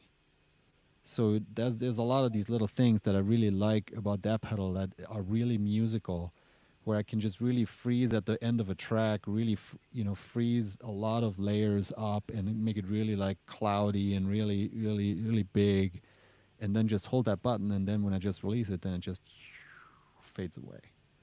So that works really nice. There is something in those cheap reverbs. I mean, all that like great late 90s into the 2000s, like Warp Records, early FX Twin, Square Pusher, all that kind of thing. It's all on cheap gear. There's MIDI verbs and quadriverbs and all those, sub $100 rack units now, all over that stuff. So I think we're all used to hearing it in electronic music. And when, all right, maybe sound terrible with an acoustic guitar, it doesn't sound like a real reverb at all or a real space, but electronic music, so it doesn't need to. Yeah. But the freeze thing, what you were saying, Christoph, plays. I don't think I explained what I meant very well, but all these ideas of bouncing this, that was the balance with that Freeze Machines project of, do you want to play over this bed, or do you want what you keep playing to keep feeding into it, like a sound on sound tape loop where there's just no erase head, so everything is recording to tape and it just keeps going round and round and round. And it's a real balancing act. I've not tried those pedals, but I like the idea of having a dual pedal so you can then affect what is now effectively a loop within the reverb itself. That sounds really cool. And it sounds like the Zoya works like that, right? You can run it as a dual mono. Yeah, you can. You can run it in dual mono, or you could. There's ways to freeze it. There's a looper. I'm not even sure how people made freeze patches on Patch Storage, and I'm really, honestly, not even sure how they did it. But yeah, Let's go. I really like with Zoya that, well, like Boris, Jogging House made the kind of tape delay creator, if you like. Take any freehead tape deck and that will facilitate turning it into a delay. They're a bit fiddly because not with Zoya, but with the tape decks themselves, they don't all have free heads. So you can monitor what the tape is recording while it's recording. A lot of them are just two heads. But thinking of modules, the AI synthesis tape interface, I think, works the same way. Not that Boris copied it by any means, but it's the same kind of idea of having something facilitate this signal path around a physical tape, be it cassette or reel-to-reel. Someone said in the chat they want us to talk Euro reverb. makes sense. Yeah. Yeah. It's just caught my eye. Adam Rojo, I think, said check the vid of Tom Erb on designing the Erb verb. That's really great. That Milo Melodies re-uploaded that, and it was that originally sat on, I can't remember the university or school that Tom teaches at. It's not Berkeley, but another name that I know as a non-American school that's good for music and things. And it was there for a while, and I think the academic year ran out and it wasn't there. And I was really kind of waxing lyrical about how great this video was, and Tom takes you through here's a basic delay. That's like sound hitting off one wall. Here's a few delays. That's like multiple walls. Here's diffusion, so all the walls bounce off each other, and that's what a real room does. And he goes through all these, just loading up max patches as you go. And good on Alex, Milo Melodies. I think he got in touch. Analog Kid say it's UC in San Diego. I think Alex got in touch with them directly and said the community needs this video effectively. And also got in touch with kind of Tom and Make Noise and said, is it cool if I can get access to this to re-upload it? And it's now on Milo Melody's YouTube channel. It's well worth watching back. It's a really cool video. Any favorite Eurorack reverbs? I mean, I think I'm still looking for it. I mean, I like Clouds. I wouldn't say it's my favorite. I'm still searching for that sound I had in my DJ mixer for some reason. It's just I can't find that sound. One thing I figured out though is like I think it has to be stereo. That was like my first problem. Like I tried a few different Eurorack or at least I patched it up just having mono reverbs, and then I was like, oh, this doesn't sound as big as like that sound I was looking for. So I'm kind of there. Although I would say that all said, I have the Splash, and I'm pretty happy with it for what it is. I don't use it for I kind of use it for just drum stuff. That I kind of have a little bit of it on the drums patched in. And while it's not my favorite reverb, it's probably my most used reverb, just because it just comes in handy for just a little bit of, I guess liveliness for the drums, if that's a thing. I like the Clouds reverb. I like the Clouds reverb, and I like the Parasites, alternative firmware. Oliverb? I think it's called Oliverb. Yeah. It's very good for the Clouds. The regular Clouds reverb is really good for the kind of music that I do. It's kind of like that. It's kind of clouds it all up. It's not really precise or anything like that. It's really it's really watered down at the tail end. So that works really well. The one thing that always bugged me is that, and I changed the firmware to make the reverb go on the dry signal too. So it's just a dry wet now, because that was always something that I wish was a mode in the original Clouds, that you just turn that on and off or something like that. But I really like that reverb.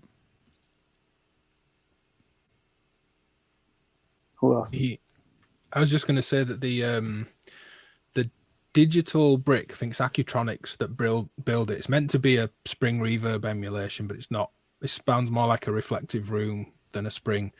I think will be similar to Splash that you mentioned, David, that it's not that long. It's not that controllable, really. But it's a really nice color, and that's mono. And I find it just sits. The way the diffusion is, I think, gives a kind of chorus-like effect. If you put drones into it, things just feel that bit bigger, almost warmer. It's very, very simple. The Music Thing Spring also has the expander, which pulls the RCA connectors for the spring on the front, and then you can blend it. It's quite nice as well, blending a physical spring with a fake spring. That works quite cool. And it's got a built-in feedback path that you can also invert on a switch, which is really nice. You see that on the what's the filter that Tyler designed at WMD? Is that Aperture, the bandpass filter? Yeah. The feedback, which is mainly like a distortion around the filter, but that has that inverted feedback switch, and you really notice the difference when you flip the phase on what's coming back into the input. I find that works really well. Has anyone tried the Effects Aid yet from Happy Nerding? I haven't. I mean, I heard about it. I want to try that. It's there's videos out there. It sounds really, really good for the HP. I think it's like 4. Yeah. It's a spin chip, which is the same as like the tip top ZDSP or ZDSP. That with Sean Costello's work on the Halls of Valhalla is just absolute luxury. I absolutely love that thing. I mean, it's kind of big just for a stereo reverb and nothing else if you're not going to take advantage of what the ZDSP does, but it's really, really good. It's kind of like, yeah, the spin chip might be somewhat limited, but put Sean Costello on it and it just absolutely comes to life.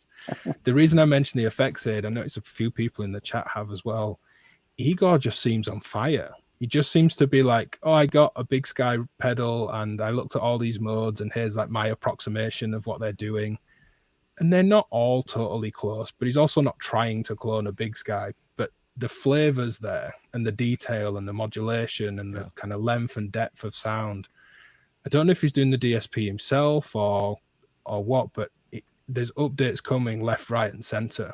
And those videos of the effects aid, compared to the Strymon, are fantastic for a little 4 HP module. Yeah. For It's live, really impressive. for live, that's always the question for me. Do I really need the Big Sky, sound at Fort Greene Bar in Denver when we play frequency, right? That's a big room. Yes, What are you talking of course. That's You why I do. brought my rack reverb there. But I mean, like seriously, right? Do you really really need that, or is that 4 HP or a pedal or something? Is that enough for that to get you what you want to do with that reverb for a track? Okay, you on your high fidelity stereo in your car. Yeah. That's different, but I think that's why that FX8 looks so great. And same with like even the Erica Synth DSP one. Like it's nice that it's small. And when you first got into Eurorack, all the effect stuff was giant, like the Reverb or Tip Top. And then your other option was to get a pedal, which is obviously has its own, handling that going out to play live for people who play live. So now it's nice to see all these like combinations. I know like was that Milky Way? That's also small. I love seeing all the small stuff. I had a U Dervish for a while. That was pretty cool. I couldn't figure it out. The stuff I couldn't make it work for me, but I thought that was a neat idea to have it being compact. Yeah, especially if you're just going to use it as, an effect that you either set and forget or just like kind of change a little bit on a voice. You don't need all the CV. Like, having a small reverb is great for that. That's one reason you can see behind me, I don't have a huge case. And like, I haven't gone with most effects in my rack because unless I'm going to CV it, it's just not worth the space with a small case. But the small ones are great. Like I've considered that. Even 2 HP makes a reverb, right? They have a freeze effect too, and a reverb. I haven't tried them personally, but the freeze effect sounds pretty cool. I've seen some good demos. Yeah, freeze is more like a buffer stutter. Okay. So it won't cleanly grab, like say an electro harmonics freeze, where it's like a granular, it like pads anything out. It's like a smooth pad. Freeze is more of your like crunching up short loop drum kind of crunchy stuff, which is cool. Somebody asked about the noise engineering reverb. I played that at NAMM, and it was cool because I think it has their own unique kind of take on it. It had like a gate, and the gated reverb sounded great. I think it's kind of impossible to make any kind of judgment on the sonic characteristics of a reverb at NAMM, but other than that, I thought it was a really interesting module. It seemed pretty cool, just as more than just a basic reverb that does kind of more than that. Somebody asked in the chat about reverbs and live use. It's a good question. For me, I oftentimes use, like in a real live set, not this is more like studio live versus live. I when I listen back, oftentimes I either use too little for or too much, and then it's just totally drowned out. So that's I don't go as far as somebody asked about tuning the reverb to the room or something like that. That's not what I do, but it's an interesting question. How much though, as an artist and a performer, maybe you're not tuning decays and filtering and thing for the room, like a good sound engineer making the room sound right for the sound sources, but the level of reverb you bring in, are you I don't mean this like a negative judgment of like you're just going through the motions, but do you turn the reverb up to an amount? You've kind of got that move down as a performer and you know where that sits in your set and your sound? Or are you listening even just for the amount of reverb? Because you say the recording, I presume when you say you listen back, it's maybe just a stereo recording off a desk or something. Yeah. Maybe it was right in the room. Maybe when it was too little, the room was a bit reverberant. So actually you nailed it in the space, but just the desk recording's not right. I wonder if that's what it is. That is totally what it is. I because you know there was one time where somebody had run a recorder in the back of the room, and just comparing the two, I knew that it sounded good in the back of the room.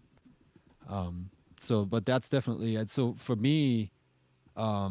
You know, when we play, it depends on how we play and what the monitoring situation looks like. Sometimes we play and it's really hard to hear because we have speakers right behind us, and there's no good way to monitor. But yeah, it's a good question. The live reverb, I found myself sometimes dialing it back a little more because that's something that I learned. I always thought that, you know, it needs to be really lush with lots of reverb, and there's a place for that, but even dialing it back a little and actually playing with the short reverbs too, which is another interesting topic maybe we can talk about a little bit. Like, you know, when you the reverb is like huge and grand hall and all those kind of things, but the effects you get when you do really, really short decay times and how that can affect even your, you know, whatever the instrument, you know, for drums fine, but even for like synth voices and stuff like that. So I find it makes it sit better in the mix sometimes, even live, like just a little bit of reverb. That's how you might use it in more traditional recording techniques. You might have like one send bus and just place things at different levels of send to kind of put them farther in the depth kind of stage in your mix. Find myself doing that live as well, even just on, you know, a bass voice. Just a little bit of short room verb, even in a real space, can make a difference. But on the note of like monitoring, I think you're exactly right. Like I've noticed almost the opposite to what you said sometimes. Like you're standing in Fort Greene with speakers behind you that are so loud, and you're like, oh my God, everything is so bright. And like, what the hell? This sounds weird. And then you just go with it because you're performing. And then you listen to the direct recording later and you're like, no, that sounds great on the direct recording. I wonder what it sounded like in the room. So that's a really interesting thing to compare. So like the one thing that's kind of interesting I hear, Ben, is like we have this one room that almost we all have played. The Freq Boutique that WMD does is, you know, was a monthly thing, and it's been 3 years. And most of us who play live have played there multiple times. And we've watched, and usually on that night, there's 6 to 7 people playing. So we've played it a lot. And we've played it a lot so much that we all are starting to like create a set for that room. And everyone's right. Like the monitoring situation's kind of changed a few times where we've had it before and had it behind, but it's right next to like the bathroom, and you can hear the bar. It's super loud. Like when you're playing, like it's super hard to like get a good reference unless you have headphones on. So you kind of just go with it and trust it. And you always think you played shittier than you actually did. And then you watch the YouTube video and you're like, whoa, that sounded better. But when you're there and you're listening and you're gonna play next, or we're gonna play in the future, you start to understand like the room, like, okay, it's a certain way. And then and because it's such a certain the room is made up of, the crowd is made up of like 90% synth nerds. So like there's like this crazy respect that happens when someone wants to do ambient. Everyone was like, it's quiet. It's like super quiet, you know? So then you kind of like have to like, oh, I guess I need a little bit more reverb or less, because now people are being quiet, and now all those little things you can kind of get away with when you're playing with techno and everyone's being loud. And you can hear the bartenders go like,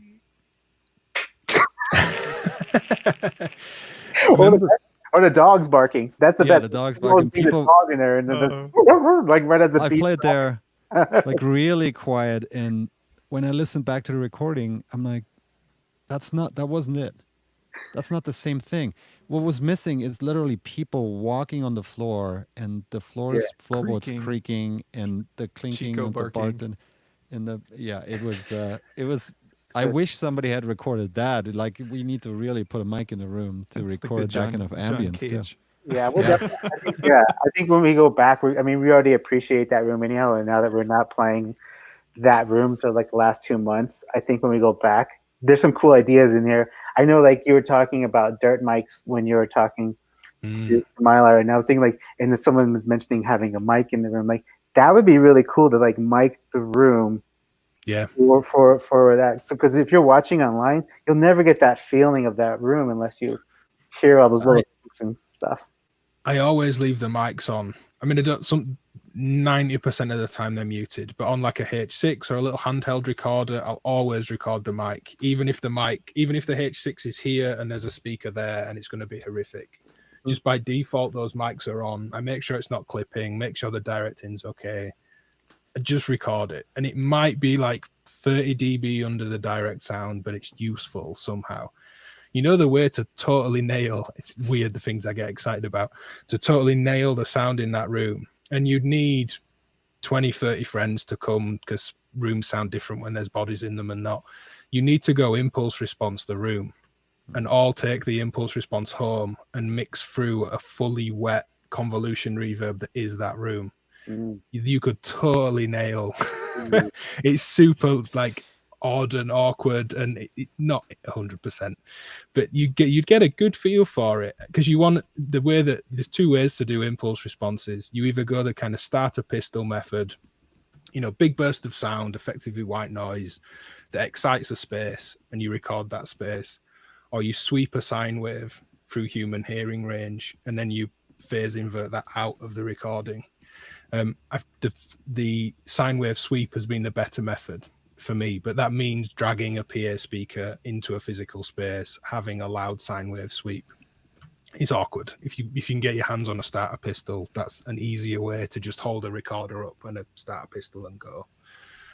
But yeah, if you convolution reverb that room through that PA as well and stood like middle of the room where the audience is, you'd get a feel for what's right. Now, the nice thing that came up, or awkward thing that came up in the chat, but nice thing to think about, getting geeky about it.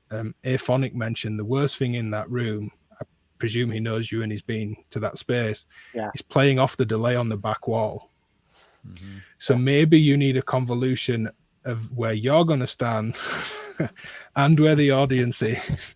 It's getting really silly and awkward, but it's doable. It's kind of, you can work around. Probably it's a bit like how those room response plugins work for speakers, when they kind of measure your room and you're always mixing into a kind of correction of what your space is. You could kind of do that. That'd be really fun to do. You know, guys, we should do that for sure, because there'd be like an 8 o'clock PM version versus the like midnight version. Thing is, the audience would love it if they're all kind of modular nerds as we are. If you just go, hey, stop a minute, can talk, but don't be too loud. I'm just going to sine wave sweep the room for 20 seconds. They're going to love it. Give them give them all the impulse response, or sell it. You'd make a killing in Denver if you sold it. Oh yeah, totally. Oh yeah, totally. No, we'll do our first meetup there.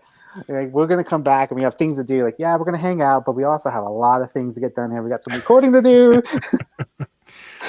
That'd be fun. No, that sounds awesome. The impulse and a sample pack. Sample pack. You walk across the floor. You know, I put all Fort that Greene stuff sample in right pack. away. That's so gonna. If you can you nerds can just stand there. It's fine. It's still gonna sound great. The ambient music in a bar, though. I remember Matt Hodson saying that on a Sonic Talk, that he was playing much more ambient music before the kind of recent techno, or somewhat recent kind of techno variations that he does in modular. You're saying he'd hate being there, either crafting live or playing into this really delicately recorded like Foley and sound beds and ambience. And, you know, you've all been stood in a bar when the bar guy just like slams the bottle down in the bottle bin. Never mind just like the popping of the can, just like just barman like hurling bottles around the back of the bar. And it was like, it's just so kind of demotivating and just kills all your energy. That's why he went techno. I mean, he put a lot down to that. Like, he just had to have beats to just kind of slam through it. Well, so it's the way that room set up here is like right to the right of the two bathrooms. And you always see people like creeping in, trying not to make a lot of noise, but you know, it's a bathroom, you know. Yeah, working in your mix. But the bartenders are used to the ambient. You know, They try. there's always a good mixture, right? There's people showing up with like banging techno, and then there's more ambient things, and the room can get really quiet, and it's Really. really. But then you kind of like you see people. Oh no! Well, someone walks in the door. It's like Yeah, having it like just yeah, like slamming the door in the wintertime. Your door goes open, door goes closed. yeah, and then Yeah, all the so- dogs. No, Yeah. There is in the utility folder on a Mac, I'm sure there's free tools and easy ways to do it on the PC too. There is an impulse response utility for making your own. It's just there by default on a Mac. So walking around with a laptop and impulse responsing all your friends' gear became a cheap way for me to get a lot of sounds. When I was younger, I was like, oh, they've got that really cool thing. I'll just set it how I like it, and I'll just impulse response it. You know, be it an amp, be it even an EQ. If it's a really nice old saturating like Neve EQ that you knew just sung when that was what like the front end for your guitar, I was like, right, impulse it, and then I'll just 100% convolute it in software. And all right, you can't edit it. It's not owning the gear. It's nowhere near as interesting, but you can like take that sonic footprint really easily, as long as people don't mind you doing it. I always found I kind of overstayed my welcome a little bit. I'd be like, oh, before I go, let me just impulse response a few of these things. And it'd be like 5 things in. I got really obsessed with it. A really cool one, and it's in a backup somewhere from an old machine on a drive that's in the back of, well, behind this big mess of storage.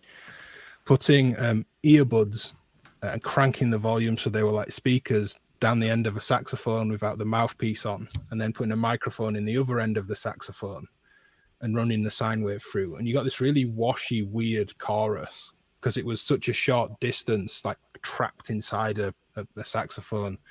And it's really cool on vocals. Horrible on guitar and piano, but vocals and like single line, quite soft single lines, melodies. It's really, really good. And I don't know where it is. If anyone has a saxophone, some earbuds and a mic, they should try it and send us the file. yeah, let's hear it. That's awesome. So we have one more guest to bring in. David, would you like to give him a quick intro? Yeah, the Sonnet's coming in from New York Modular Synth Society, or this New York Modular Society. They're going to do a festival next week, so I wanted to bring you in and let you talk about that real quick. Well, and join the conversation here as well. How you doing? How's New York? Doing great. New York is lovely today. I went outside for a little while, just sat down on the East River, reading a book. It's like mid-60s and sunny, so not so bad.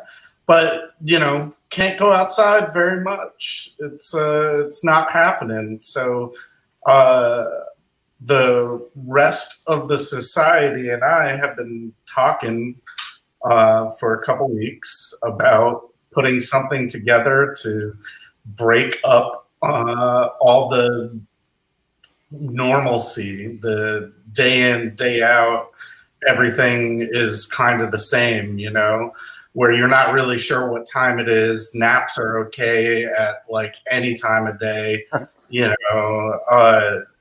know, you wake up at 11 a.m. and just start drinking, you know, it's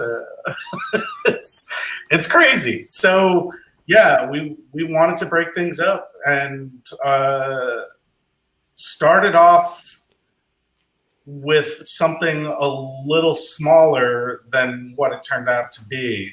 But next Saturday night, or beginning in the afternoon, actually, 4 p.m. Eastern Standard Time, we'll have, I think it is 29, maybe 30 musicians playing 20-minute sets from 4 p.m. until 1 a.m. on Twitch, all modular focused, not necessarily all modular. So there might be other bits of gear in there. But we've got a lot of real good people playing too. Big names. Got a lot of big names. Can you list off a few of your headliners there? Yeah. Todd Barton, gotta mention Todd Barton. That one just blew me away. We even tested his streaming to make sure that it's functional. He's good to go. We've got Snakes of Russia, Daedalus, Frey, daughter of Drexia. If you don't know who she is, you should check her out on Instagram. Really, really awesome stuff. Who else? Monix, which is also, he's got a great Instagram account, which is super fun. There we go. Yeah. Patrick O'Brien, B-Boy Tech Report. There's a whole mod bap block that's going to happen sort of towards the middle of the event. I think there's about 5 or 6 hip-hop related acts. Yeah, we've got Travarsi is going to be playing a set with Sean Cruda and Space Racer. They're all going to go back to back inside of 20 minutes, which should be kind of interesting. And then, of course, some of our lovely Colorado Synth Society friends are going to be playing Sine Mountain, Monoscene. I believe we have one other, the Aphonic. That's it. Yeah. So, and is there one other from Synth Society in Colorado? Am I missing anyone? I think that's all you. I think that's it. Okay. So I mean, we got more if you got space, but that's been the toughest thing is we ended up getting responses we didn't expect. Yeah. And it just kind of got away from us and grew. We've already padded the front by an hour, and now we're starting to add people onto the end of it. So it's actually going for probably more like 9.5 hours. We'll probably go until like 1:30, maybe 2 a.m. is even possible. Ben, have you counted how many hours you've been online doing streaming since this all started? No, I did see. It felt like a sad looking glass into my life that there's over 1,000 videos on my YouTube channel. I was like, God, what have I been doing for the last 7 years? But no, Super Booth was used to stream a lot. Used to do a thing called Modular Podcast. Friends Greg and Matthew. Super kind of raw technically. It was just effectively a laptop. No one had any decent streaming gear or anything. But good content. You know, we had like Mark Verbos give us a rundown on random voltages, and it was like a real history lesson and schooling on Buchla random, source of uncertainty, how that's moved kind of through the years and been adapted. And kind of really good, I think, topical conversations. God knows how long that was. But more recently, doing the Super Boost streams with Heimbach, they were, I think, 6 hours and then 8 each the next 2 days. But the stupid thing is, of course, you get off the stream, and this may happen with us tonight, and I always welcome it because it's great. You finish, you sign off, and then you talk for a few more hours. So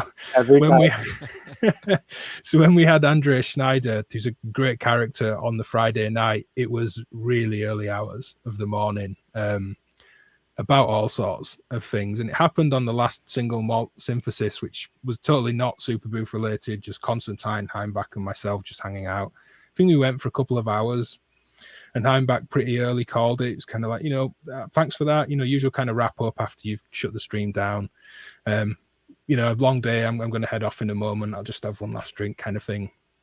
And I was thinking, oh yeah, I'll go as well. I'm tired. Now, of course, they're an hour ahead of me, being Central European time, Sweden and Germany for those two. And Constantine was like, oh, there's a few bits I want to talk to Ben about. Leave StreamYard open. You know, Heimbach shut the computer down, went to bed, or went to family, whatever he's doing. And yeah, that was like 4 a.m. And I'm really guilty of doing that way too often, and it kills me. I'm so out of being up on late nights. But no, I'm trying, to be honest, I was trying. I mean, those Super Boost streams are really long, but I deliberately took a step back, because it became so much over that Super Booth week. You know, people were like, oh, I'm going to stream every single night of Super Booth week. And it's like, okay, but Sonic State are doing their thing. Heimbach's doing his thing. Superbooth have their own official stuff. There's another 3 or 4 channels doing bits of stuff. So before Heimbach invited me into that, I chose not to stream myself. I was like, well, what's the point? Like, the community thing to do would be to get together and support each other, whether that means I join someone else's channel or I just step back and promote what they're doing, join the live chats, engage, keep sharing everything. That felt to me like the right thing to do. And it's very much in the kind of spirit and keeping of how things have built for me over the years in the modular scene. But, you know, Heimbach kindly invited me along. It was great to be along. But after that, it was such kind of like burnout from streaming. I was like, right, okay, what do I want to do? Like, how often do I want to do it? I think a couple a week is kind of where I sit limit wise. Was with Heimbach and then Chris Meyer to do the patching the monster stream we did.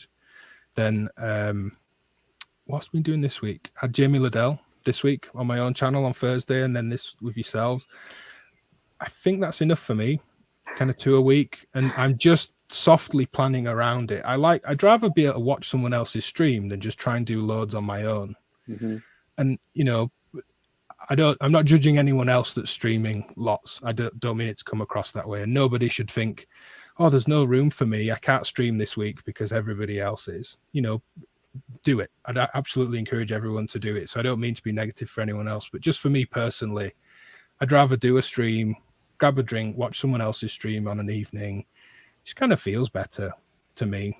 But in terms of how many hours, to your original question, no idea. Loads. No, I was telling you earlier, like it's like a streaming gold rush right now. Everyone's, I mean, as bad as, I don't want to say it's bad, but as much as we're streaming, it's nowhere near for the DJs. Like the whole DJing thing is like, wow, everybody who has a mixer or a computer with mixing software is streaming right now, and it's insane. And I totally get, and it's been really awesome because you know, I connected with the New York Synth Society guys, and then obviously with the SoCal Society, and also North Coast and in Seattle, Modular Seattle, when we did the Synth Society Summit. That was great. Which was great. And we have not stopped talking since then. And we are now doing cross collaborations. You know, we're going to play on the Modular Fest, and we're having him on right now. We've had Tim Held, you know, from in Seattle on, you know, at the last show. So, and now you're on, and like, it's like really opened up. And even though we're all streaming, we're all doing some kind of streaming, I think you're right. Like there's plenty of room. And yeah. It's collaborative too. John O'Wells just started doing Modular on the Spot World, and he actually kindly moved his event from next Friday because we're streaming Saturday. We didn't even ask him to, so maybe it's because he wanted to prep because he's playing also. Yeah. So that's possible. But that's the great spirit of it. I mean, to me, I would have done the same if I'd have been like, hey, they're all doing stuff this weekend. Truth be told, I'd rather watch it and then just do a stream later. Not do one at all, and you know, but just I'd rather be engaged with everybody. There's all this cool stuff going on. I kind of like to just softly move between. The other thing for me with the kind of videos I make, it's like, what's the value? I mean, there's a lot of value to streaming and hanging out, but I have a lot of ideas that I could stream and do much quicker than making a demo video, because I know I can make a better demo than I can stream. For me, if I was going to say demo a module right now, it would be a real pain to do live. I can edit myself, which is such a beauty. I can do a better job of, you know, other than hanging out, I could do such a better job when I'm not doing it live. That I'd rather squirrel away, make the demos, come back, you know, check some other people's stuff out, join people. All the collaboration's great though. It's been really inspiring after the Super Booth ones, and then seeing everyone else, and just that, hearing that John O'Wells moved his event. All right, might be because he wanted to prepare himself, but it just kind of pushes everything around, and we all move around each other really nicely. And that's a great thing, I think, about the community. Yeah, a lot of love for Jono over here too. He joined our listening party, and we were doing a modular synth artist listening party, and Jono joined us for that. And I was like, "You're just part of it now. Like that's like, you're part of every show we do now. Like we're gonna do that in tandem." But And yeah, everybody says everyone else is so good. Like I've not really had a chance to speak to John O'Wells that much personally, but everybody tells me he's great. And likewise for everyone else that's here, there's no hesitation ever of like, oh, do you want to come on a stream? And there's maybe someone that I'm less aware of, or that, I don't know. But there's no hesitation. It's almost like everyone's a friend of a friend. mhm. And everyone's on a kind of level playing field as well. There seems to be no ego of who's been around a long time, is someone new, someone's first performance. And unfortunately over here, there isn't any kind of modular on the spot scene, but that's something I'm told is a thing from all the different modular on the spots around the US, that there's no kind of like, oh, this god of modular is coming on. And then the person after's like, it's their first performance. It seems like everyone sticks around for everyone else, Yeah. which seems like a really cool thing. Yeah, it's like the one thing that's the real common thread between all the societies and all the meetups for modular is like it's super communicative and people are very open and sharing, and that doesn't change when we do live streams or when we go from one country to another, because I tell people this story all the time, like, how do you know Ben? And then I say, I reached out to you because I loved what you did at Deershed for the kids, for that synth that you made for the kids, and that was an idea that I wanted to like carry through for our festival when we did our festival last year. And we just talked about that, and just sharing that idea was was great, having that conversation, because then that we actually were able to do that, and that was a huge part of the festival for sure. But I think in some other scenes it would have been really hard to get a hold of you. I'd have to get a hold of your guy or your person to get a hold of you, or go through the record company, but it's not like that here. There was a performer that uses Buro and bits of modular. I won't get into naming names because it's not their personal fault. Who was well up for? She played at. There's a promotional company and a couple of bars that we use for modular meets Leeds, which is kind of an annual event that I hold with some friends, and she was well up for it being recorded. Do an interview, come record the set, like grab what you need. Because I'd said, this is how we tend to do it. But if someone ever said to me as an artist, like, you can record it, but I don't want you to just put it up without me seeing it, or don't record it. That's totally on them. That there's a lot of value in what everybody's doing creatively and artistically. And if we've been at a big event or something and I'm filming everyone and someone's like, don't film this. Cool. I don't own their content. I can't just go, well, that's what I'm going to do. You just got to kind of respect people. But as soon as this person's management got involved, God, it was such a massive pain in the ass. It was the most difficult thing. All these rules about what I could and couldn't do, wanting to see questions beforehand, couldn't film any of the performance, even though I was like, look, if we're going to do an interview video, it would be cool if it opened up even with like 10 seconds of the live set, just to frame the video around what was going on, not to share the whole set, but I'm going to have to get a camera up to do it. No, you can't have any cameras on stage. And it's just like, oh man, get a grip. Like, they were so up for it. And I think just the fact that they were on tour, they were busy. Had it been a one-off local show in their hometown, I think it would have just sailed through perfectly. And it'd have been great. We'd have had some really cool content. But because it wasn't, and it was like, hey, I'm on tour, I'm literally going to jump on a flight into Europe. It didn't happen. But I do still have all the footage though. So I can enjoy it. But once that got started, we did kind of try and do something afterwards and touch base, but yeah, it didn't really come along. Yeah, but for the most part, yeah, it's so open, right? Everyone's like, yeah, sure, let's go with it. Yeah.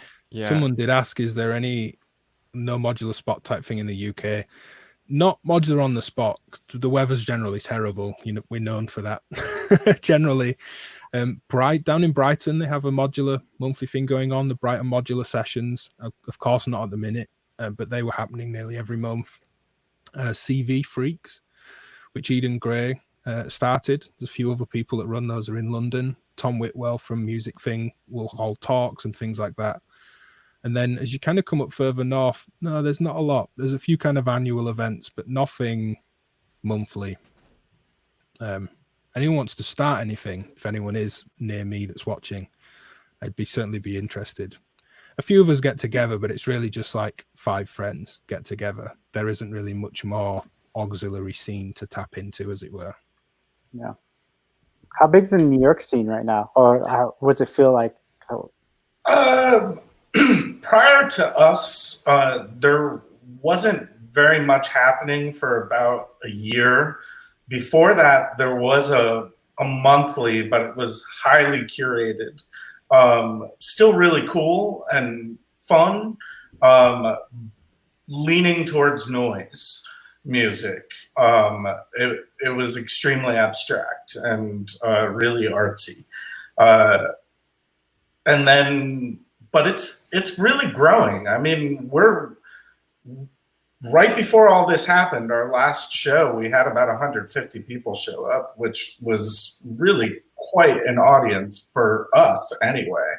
Like, I'd say a good 50% of those people were not modular musicians, you know, just there because they're interested in the music, which, so it's growing. It's gaining a little traction, but cut completely short.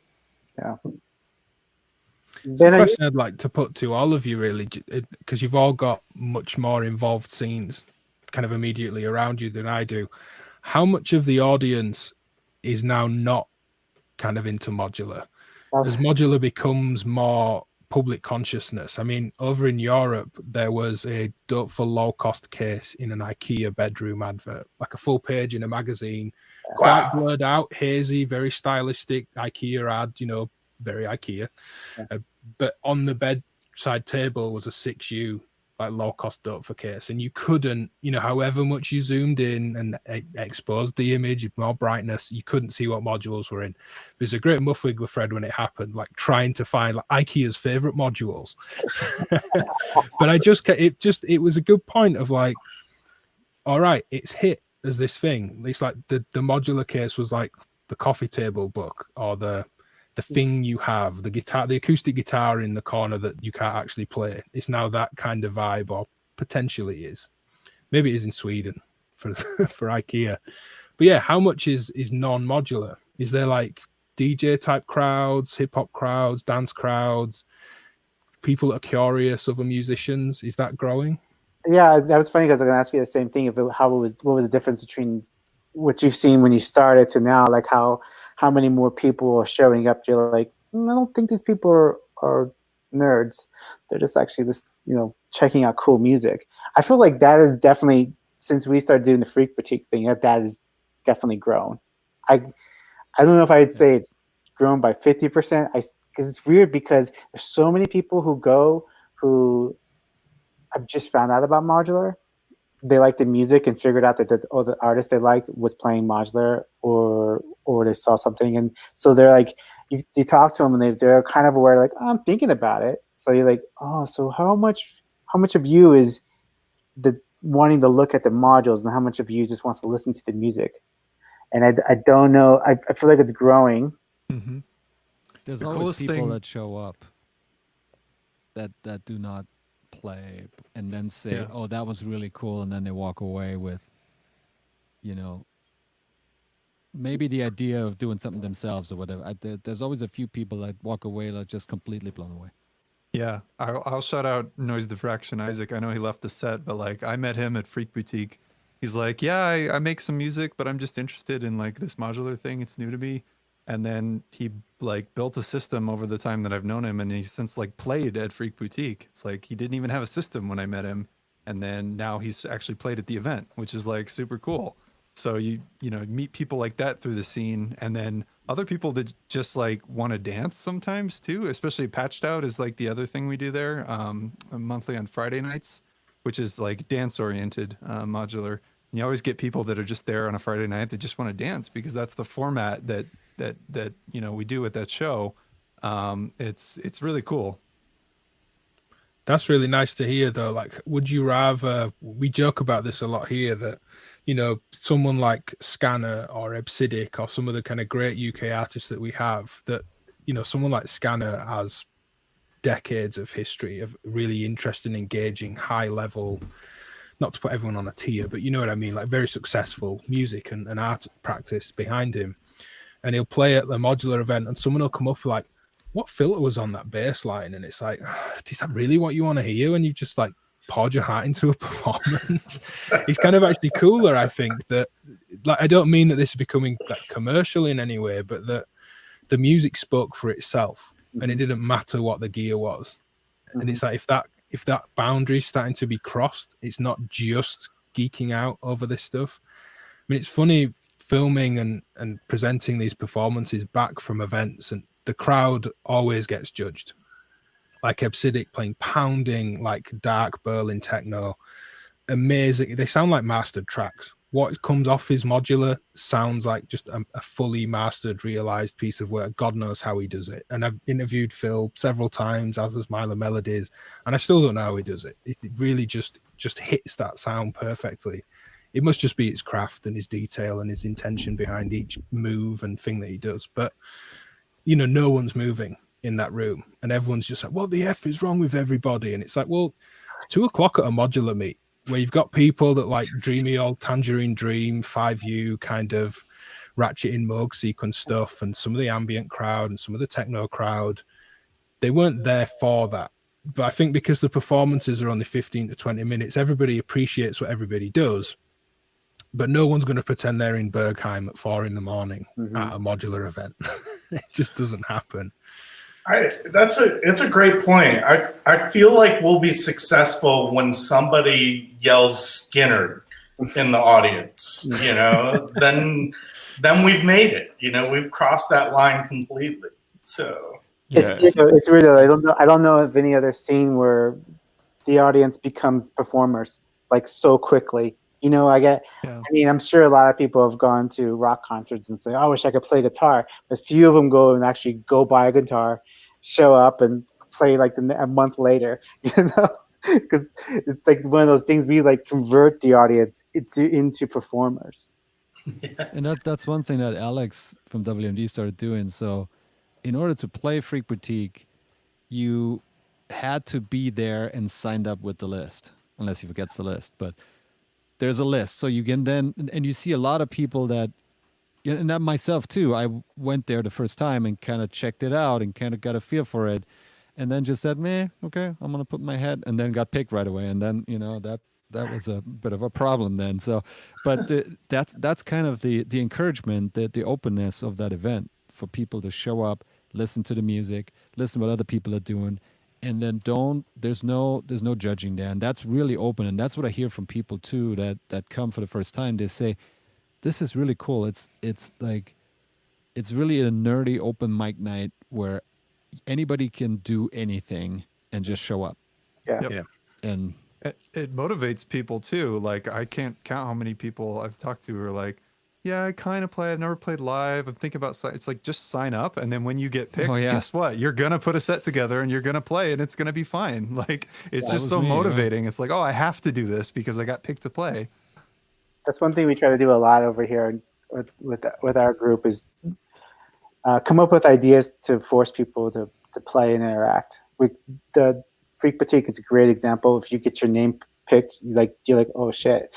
And so many people, first time ever playing out, you know, small little units, you know, and there they are jamming away. And then we did our compilation was the same thing too. We put out a compilation this year, and when I said, hey, anybody wants to sign up or, you know, send in your track, most people were like, okay, I guess I better, you know, we start recording. I guess I start putting this together.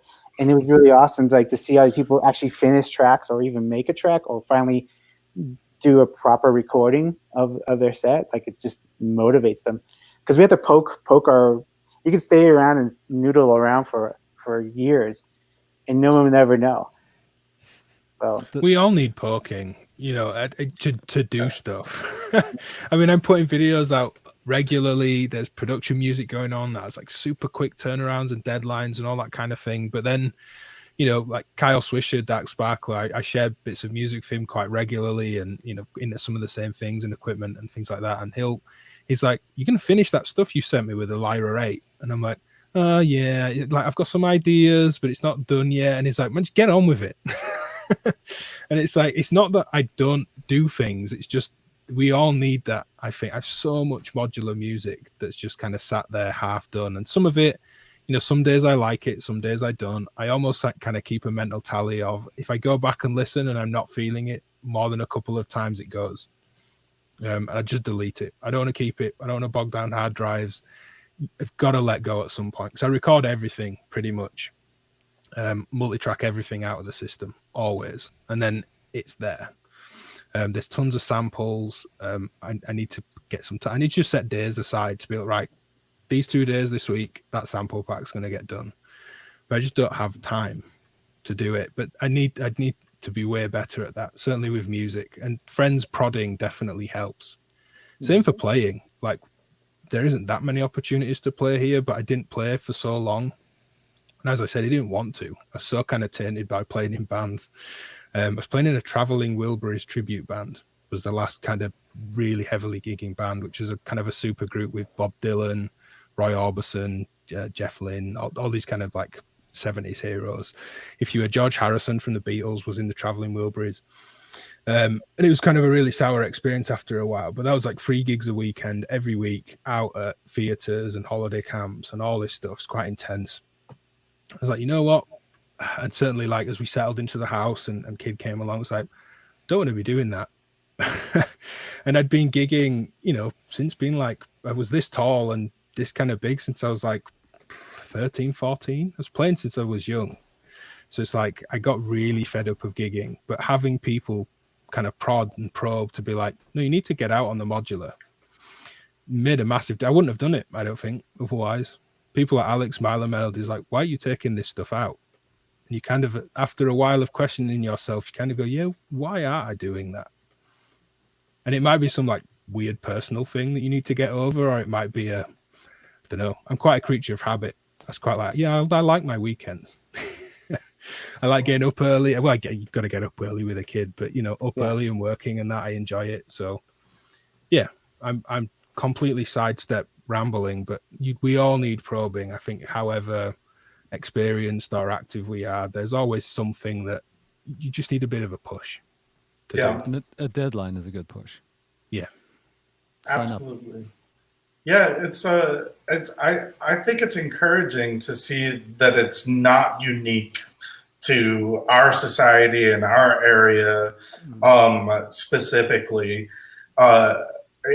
It's definitely one of the main focuses of the society is to connect people and encourage them to share their work with other people, whether that's through performance or through a link or just through chatting. That's really the whole point of it, because otherwise you're just sitting by yourself in a dark room with a bunch of blinking lights, and you know, that it's fun, but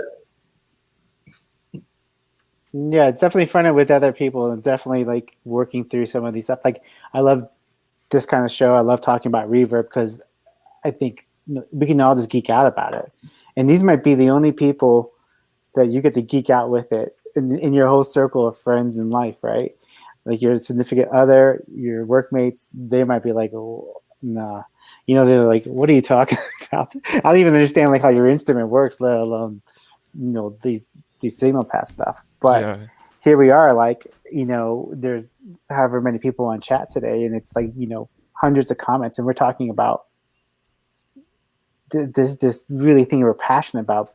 But when you're thinking like, if we didn't have this, you'd be sitting there scratching your head just wishing you had someone to talk to. So yeah, it's really true. Like I had that reminds me of a couple of years ago, my friend who's not into modular saw Richard Devine play live and then tried to explain to me what Richard Devine was doing live. And it was basically like, yeah, he was making all these crazy sounds and he just had like this box full of wires, and like he's just trying to control the wires and he couldn't quite control all the wires. And yeah, I love that visual. I can't control these wires. Right. That's the next time I play a show, I'm just going to do this and to see what everybody says. Oh, this guy's really good at wires. Yeah. If you put a microphone or an ears in the case, they're sensitive enough that you can rub the wires and the sound comes through. See, yeah. Then you There's a way. There's a way to do it. there's a way, dude, to play the wires. Yeah. But I think also, I think if he saw that same performance now, he would know that that was modular. So I think it's growing a lot too. It is growing. I was in the same position, but it was, man, I'm trying to think. I think it was like maybe 2000. I saw Sonic Boom from Spaceman 3 experimental audio research at a small place in Seattle, and he was playing some box of wires. And it was mind-blowing to me. I was like, what is happening? Yeah. I had no clue. I know now it was a Doepfer case, you know, that was probably one of the only things that existed at that point. But yeah, it's growing. You know, people. How else would you explain it than a box of wires if you don't know what it is? I've seen people's expressions go straight from sine wave to square wave when I'm talking to them. It's like instantaneous. No, it's Yeah, funny. It's really like how we like somebody like when we play live, like you kind of use it to your advantage. You know, it's like this weird mystique. And people are like, "Oh, what's going on?" We did a Are you a TEDx. DJ? Yeah, you're a DJ. Like, how are you Are you a DJing? DJ? Well, we did a TEDx thing here in Denver, and it was like we did like a sound bath thing, and we set this up inside of a crazy sound array. And the same thing, like you said, like people's like once they looked at it and they were like, "What is it?" And then once you tell them what it is, they were like even like a bigger like, "Okay, like I thought I was gonna learn something. Now I'm even more confused." It's even more mysterious than when I didn't know what the heck it was. I'm thinking of Luigi at the festival last year. Like it was in this open air, kind of like basically a shopping mall outside, where we had the festival. And like Luigi, the host, Chris Cardone, he was talking to all the people that would walk by. He's like, "These are not DJs. What they are making is actually try to explain it." And then people would be like, "Okay." But people were just there with their kids, like shopping, and they would stop and listen. It was really cool. Yeah, we had tables set up where we talked about what it is, like kind of it could come by and just try it out, and that was all day, and it was amazing to see how many people walked away with, you know, learned something, and then also how many kids walked away, you know, that came by with their parents, and then probably, you know, for Christmas got a little case, and hopefully, you know, making some tracks or something. But it was really interesting that you know, that exposure. There is a mystique behind it. It looks geeky. It looks like something that, you know, why are all these wires hanging out and all that. But once you explain it to people what you're doing, that a lot of people do think that it's just, you know, push of a button and then you just let it play, right? And you can do that, right? But you also don't have to. You can play it like an instrument. But I have numerous, you know, people that I've talked to that are like, so what exactly are you playing? Right? It's not a guitar. It's not drums. It's not a keyboard comes close, but I don't see a keyboard, so I don't even get it, right? But once you start explaining what you play, right? That just registers, and that then becomes, you know, for them a whole new level of understanding of what's going on with the scene and how they hear about modular synthesizers. And, you know, everybody has heard of Keith Emerson, but he had a keyboard, right? Yeah, he had wires, but he had a keyboard. And so, you know, how that's is different, and how that's has evolved even over, you know, since, you know, you said 2000. That's pretty amazing. I think. Sorry, go ahead. Oh, I was just gonna comment on the keyboard thing. There are still a ton of music gear websites out there that sell Eurorack, and it infuriates me every single time I have to go through the menu and go to keyboards to find a Eurorack module. Like, I just want to shoot myself. Like, it just riles me up big time. But people don't know how to classify it, and you can make any kind of music on it. It's closer to a computer in some ways, but it is an instrument. I see it as a guitar or a piano, but it's a custom instrument you design for yourself to do a bunch of various different things. Yeah, you can just hit play, like you said, but most people I've seen perform don't hit play. They play the thing, and they're intimately aware of all the, if it's a saxophone, all the valves, or I mean, however you want to convey the idea, it is definitely a musical instrument of its own and requires its own category. I agree. I think Ricky Tinez talked about like a flow state in playing some kind of instrument, but I think Eurorack in particular like is is similar to those other kind of, you know, regular instruments you would play as you get into kind of a flow state of playing an instrument, and it's something you're really playing. But yeah. No, I'd agree. When you know the system and it starts to become a kind of extension of yourself, as many guitar players would probably feel that with a certain guitar that just feels right in their hands. But Modular's got that, and you see this, like you mentioned earlier, David, we spoke about Deer Shed Festival, which is a family-friendly festival. Milo Melodies and myself for 3 days. There's a science tent with all sorts of experiments going on and all sorts of things. Sam, Look Mum No Computer, was there this last year, but for the last 3 years, I think, Milo Melodies and I have been. We take a case of Modular each, maybe some other stuff. Anyone can come and play on it. Mainly kids. Some parents, but mainly kids. The parents still have that kind of, oh, this is kind of like DJing thing, because that's their frame of reference. But the kids, and mainly 10 and under,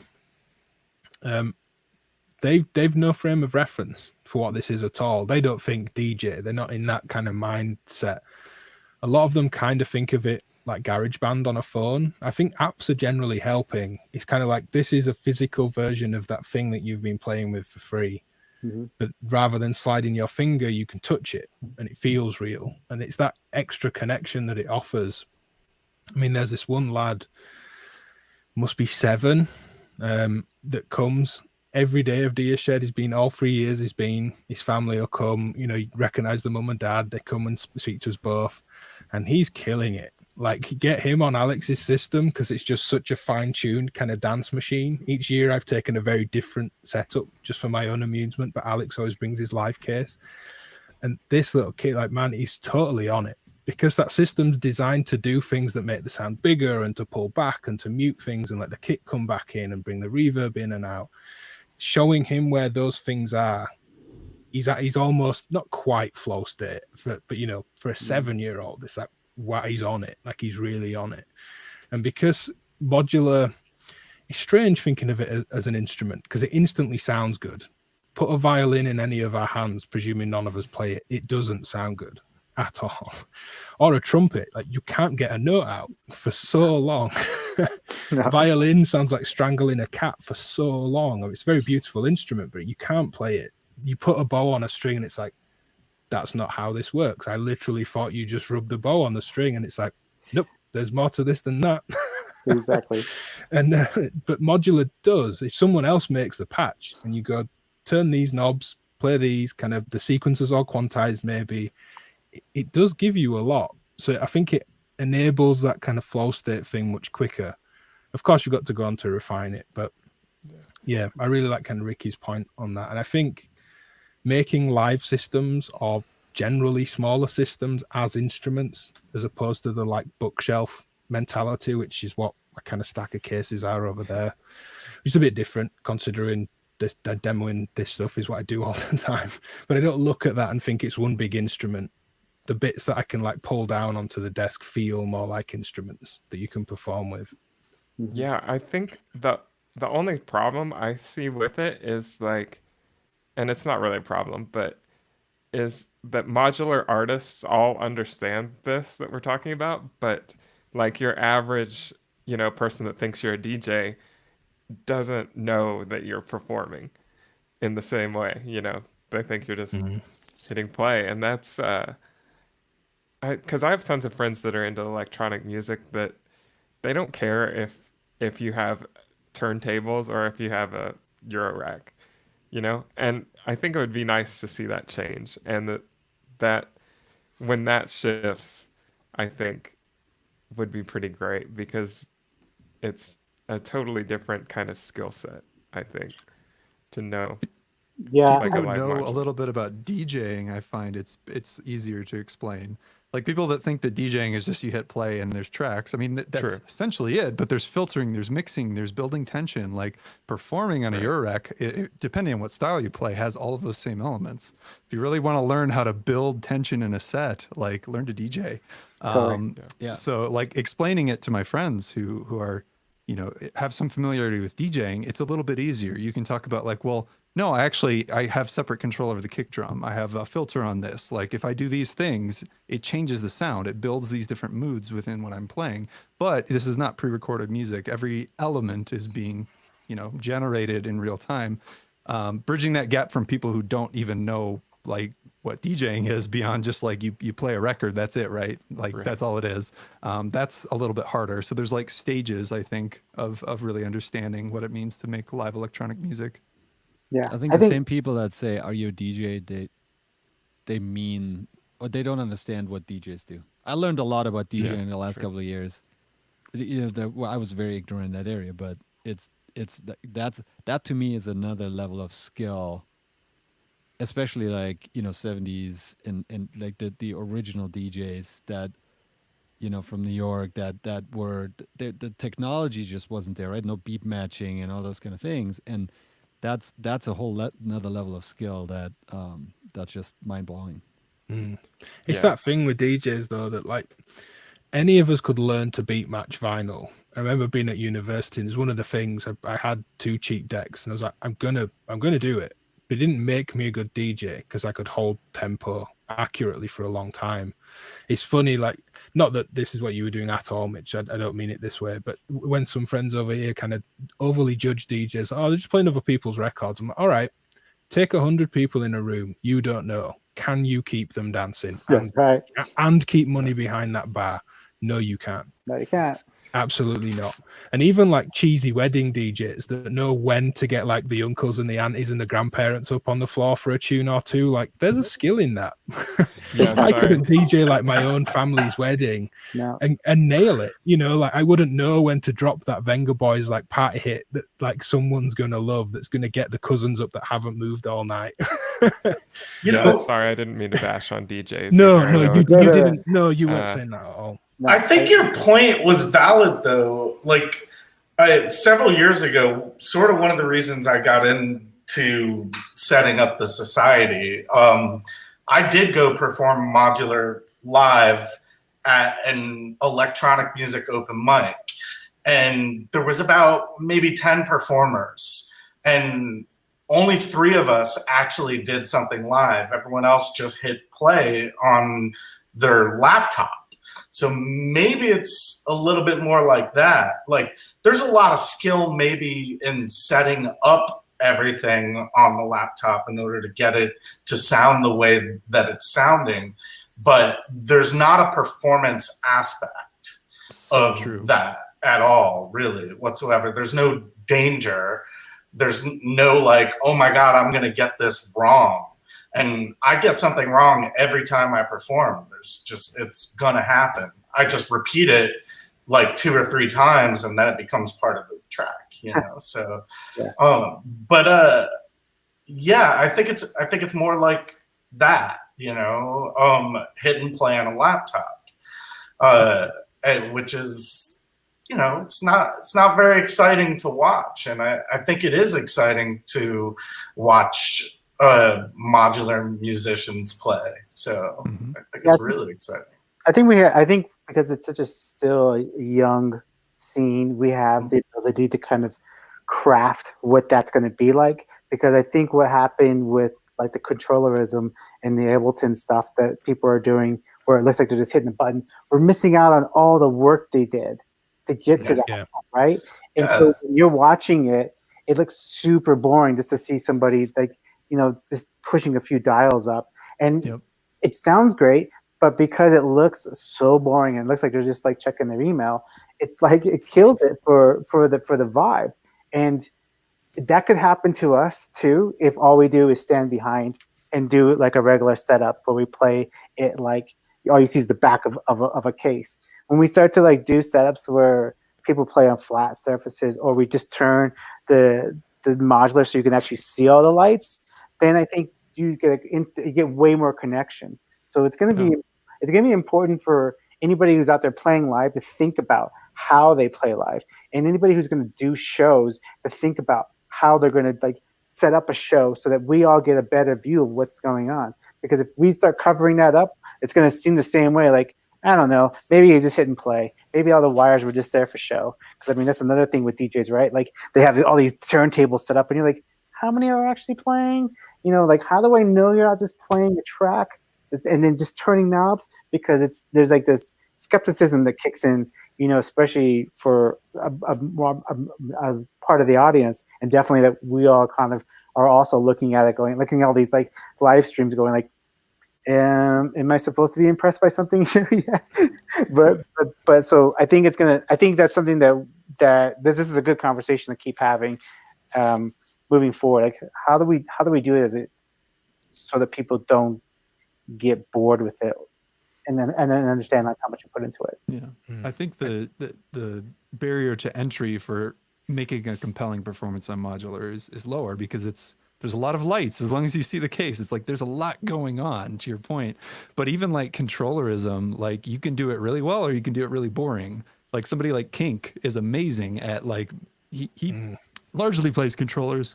He does have some outboard gear and stuff very frequently, but largely plays a lot of controllers with Ableton. But he does it in such a way that it's really compelling and engaging. You can see what he's doing. You can he positions his gear or the cameras on his gear so you know what's going on. And like his live shows are incredible. But then you have other people like, well, I'm a little hesitant to name the name. I'm a huge fan. Plaid. Saw them live in Denver. Some of you were there. That was one of the most boring shows I've ever seen. And I love Plaid. But they were just like literally like three guys gazing down at laptops, and that was it. And then one guy on violin who was like stealing the show because he was the only one doing anything interesting. So it's like, it makes a huge difference what you put into your performance, no matter what you're playing.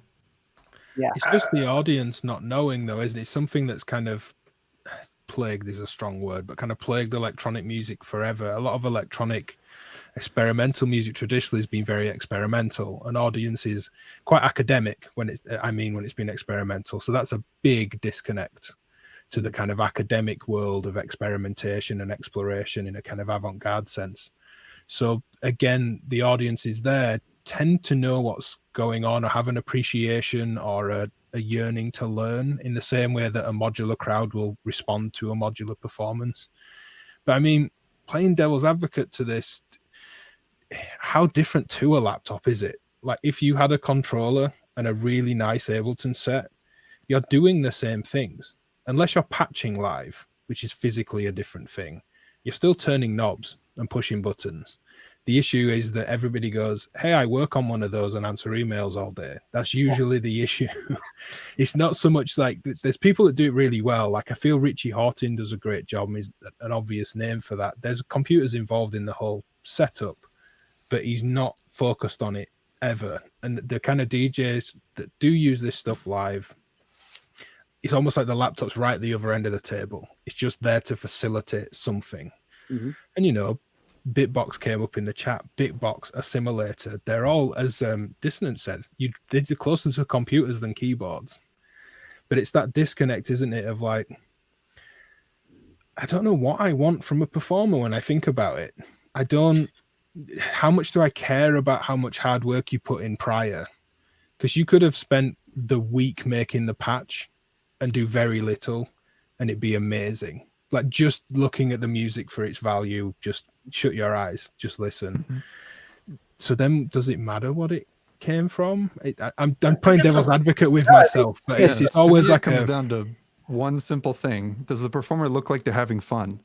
Yeah. Right? Like, you can be up there on the laptop, you can be grooving, you could be moving, you could be enjoying the stuff you're playing, even if it's ambient, even if it's not like dance music, you can still look like you are really enjoying what you're doing and you're in that flow state from the perspective of the audience, or you can just sit there and stare. And I've seen both and they're very different, even if the music is the same. There's a sort of vicarious aspect of it from the audience too. They maybe feel like they're a part of something when something is happening, and it's harder to feel like you're a part of something when there's someone sitting motionless with a blue glow on their face. You know, it's just harder to get excited about that, regardless of the amount of work that went into it. I mean, I've got nothing against a laptop musician, right? It's just by nature less exciting. There's less stimulation. Autechre turns out the lights. You guys ever see Autechre live? Yeah. It's just pitch black. So completely pitch black. And they're both sitting there on computers, but there's something kind of exciting about that. You know, that lack of stimulation really gets you to focus on all the wacky stuff that they're generating with computers in a very most likely boring performative way. You know, there's something to it. So David Byrne talks about like performance and his how to make music book, if everyone's read that. And obviously like he's an amazing performer, and he's talking about how he's getting influence from like the Japanese performances and stuff he saw, and all the CBGB stuff they had to do to kind of make that work and get people involved and pay attention to you. But there's like this also like a way of like doing an anti-version of that when you look at somebody like Sons or something like that, right? Who just stand there and don't look like they're doing much. Shoegaze. Yeah. And but there's at least something there. So I think when we're talking about live, there's definitely like you gotta make a decision. You're either doing something or you're doing nothing, but you gotta be purposeful on that. And I'm not saying, and I say you should. I shouldn't say that, but I mean it would behoove you to do to make a decision. You don't have to. But to your point, Ben, and like, you know, like who cares? Sometimes, you know, maybe that's not really important. That's where I think the recordings become in play. Because when I listen to an album, I'm not thinking about like what kind of guitar that person's using or the drum kit, or even if that was even recorded at the same time. I'm not thinking of any of that stuff. I'm just either enjoying it or I'm not. But like Kip said, like seeing, was it Plaid? Love them, but that was a bad performance. I can imagine, I'm sure we've all had experience where a performance was great and you listen to it and you're like, wasn't that good? But it was in the room, but afterwards it wasn't. And it's that, I think the modular thing, and this is why I'm glad the community generally seems very open to letting people try it and experience it and kids be involved and all that kind of thing, that there's no frame of reference for anyone. Put a guitar player on any kind of acoustic instrument player in front of us, and we can appreciate the talent, the skill, the time, the effort, the energy. It's such a relatively young thing. I mean, it kind of isn't. The guitar's not that old of an instrument, but we would all appreciate someone's skill if they were stood in front of us playing. Electronic music has been around a long time in terms of the very early stages. Now, not in front of everybody, which is a very different thing.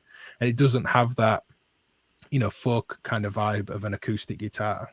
Or I don't know what it's like in the States, but here, a lot of houses used to have a piano. Before TVs were a thing, you'd get around the family piano and you'd sing songs. It's kind of post-wartime Britain and the pre and post-wartime that there would be a piano. Music was around. So, but then, yeah, theremins and trautoniums and all these things have been around a long time, but who's seen them?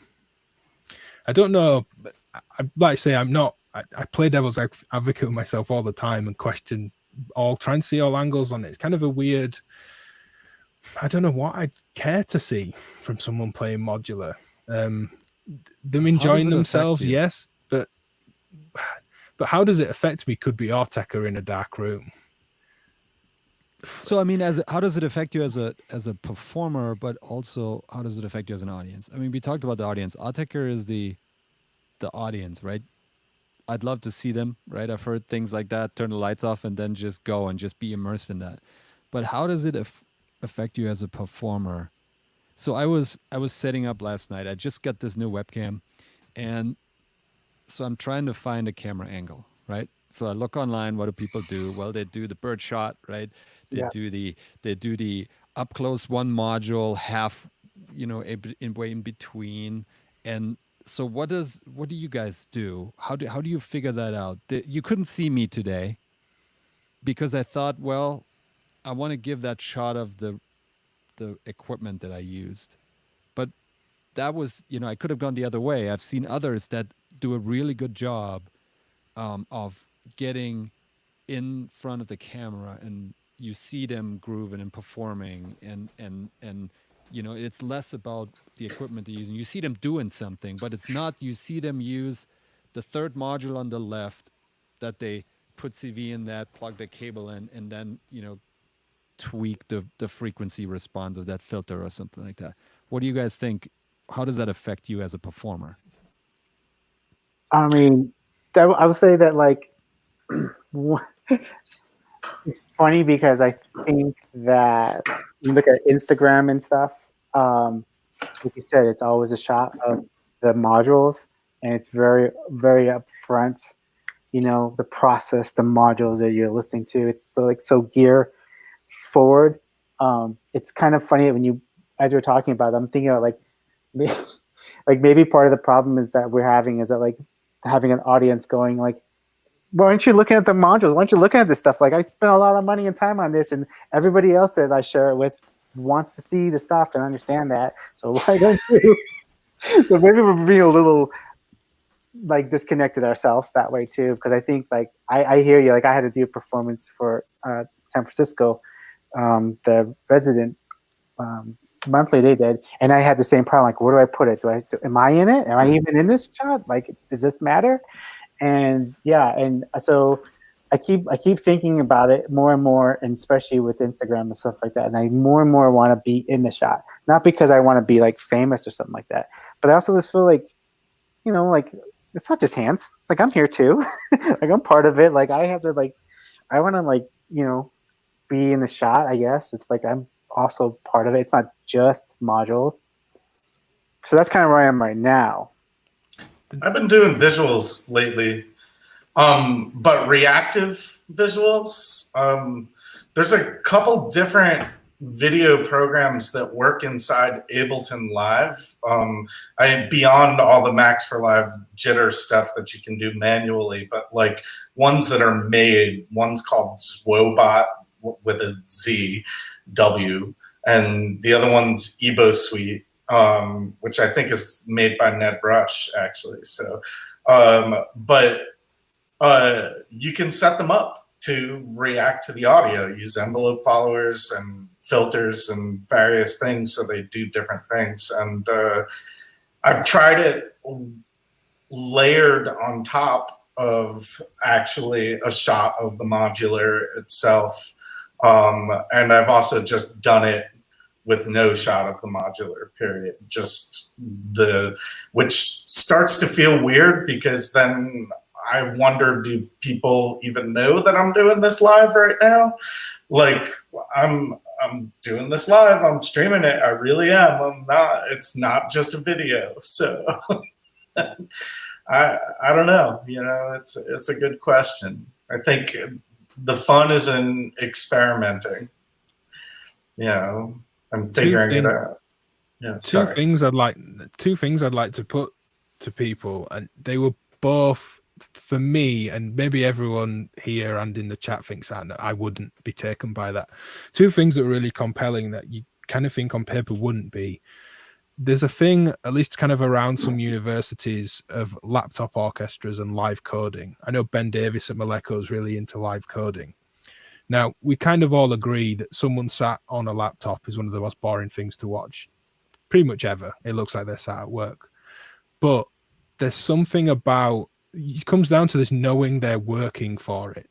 And if you go see a laptop orchestra, you kind of know what they're doing. It's not quite that, a DJ like with a laptop. Kind of meant you kind of know what they're doing. That there's live code involved and skill, and they're being responsive and reactive to each other in a group setting. Now, they've been really compelling. Not all, but some of those performances have been really compelling. But also, Matthew Shaw prepared a patch for one of the Leeds events a couple of years ago, where he plugged the final cable in and just walked off. So you were just listening to algorithmic generative composition. It's no performance really. It's just a machine. And that was really moving in terms of what it did. It's a really interesting thing. So that takes the human out of it entirely. We were just listening to a patch play itself. How there's no answer, I guess, from any of us, but like, how and why is that interesting? Is it because we kind of know what's going on, so we appreciate it? Intention, frame of reference. I mean, at that point, it's like a piece of art in a gallery, in some way. Like, it's, you know that it was made and it is this complete thing, or maybe it's not complete, but you know that there was intention and you have a frame of reference, so you're getting to experience it for the first time. But I don't know. I'm guessing, really. Yeah. That's Yeah, you're right. I mean, it's probably a different answer for everybody, really. Yeah. Sometimes it can be academic. Like, if you know what's going on, then yeah, that's super interesting. You can respect that. If you don't know what's going on, you can just enjoy it as just what it is, just a box making that noise. I feel like it's funny when you were saying that. I was thinking about, like, when I do, like, I'm not a very good bird watcher, but I'd like to, like, I'm trying to be a better bird watcher, and I'm just sitting there watching, you know, a bird singing its song, and I don't know its name, I don't know anything about it, I don't know enough about it, but I'm enjoying that moment of just seeing it and hearing it, and I get a connection to it, and I don't know anything about it. I mean, I know very little about it. So I think it could be different for everybody, for the people who stay. Because there's some people who will be like, I don't know, what the hell are we doing here, guys? Let's go watch it. Let's go see a real band. Van Halen cover band on the street. I heard to do delay and reverb on one side. No, I'm struggling, but you know, that's kind of like where I'm at. I don't have an answer. To go back to this, like, performing with modular, it's almost like, to some, the cables being there is irrelevant, because the moves are the same. It's the same twists and turns, and you know, if there's a beat and a groove, some people are going to move, some people aren't. That's always the case. That could be a case of where they're DJing or modular or like controllerism on a laptop. But I don't know what. I don't think there's an answer for the what is engaging part of it. It's because God knows what the next 100 years will bring, and we won't be here for it. But at some point, will electronic music connect with everybody that way? Will the fact that there's free apps on the phones be the thing that make people kind of realize what's going on? In the same way, you see a guitar player playing, we all get it. Whether we like it or not is all subjective, but we get it. We know what's happening. And there's some connection or appreciation, even if you leave, because it's not for you. Will electronic music at some time have that? It's kind of, don't know. I think so too. Maybe not. I don't know how much so, but I think because the way we share information and the way people will watch something and instantly go look at it. You're watching a movie and you're like, oh, I recognize that actor. I'm gonna go look up what other movies they're in. I'm gonna go find out this. Oh, I found out that they actually directed a movie, and now people know more about movies, right? Like they don't just watch it passively and go, oh, that was a good movie. Now they're like interested. Now the people who have their favorite director. Some people even have favorite other things that it makes movies. So I think the way people are watching modular or even DJing or whatever it is, like they're doing more research. People are like kind of like want to know more about it. So maybe, and because there's apps, and obviously there's an appetite for that because people keep making them, and people keep making synth apps. There's not just one, so there's obviously an appetite. So maybe it'll get there. And you know, it's kind of thinking about how you said there was a piano in every room. I mean, in every house. But now there's a synthesizer in every house, right? If they have it on their phone, everybody has GarageBand or something. So it'll be a little different. It'll look different. Definitely sound different. I think part it's of it interesting. is also just the space out there for electronic music, the surface area is so much larger, right? Like you see a guitar, you mostly know what that's going to sound like. You see a modular case, it could be, you know, the same physical case with different modules in it. You have no idea what it's going to sound like. It could sound completely different. The surface area is just enormous. So I think it's, you know, and that's what makes electronic music special in my mind, because you can do so many things. You're basically building your instrument. Everybody's instrument is completely different.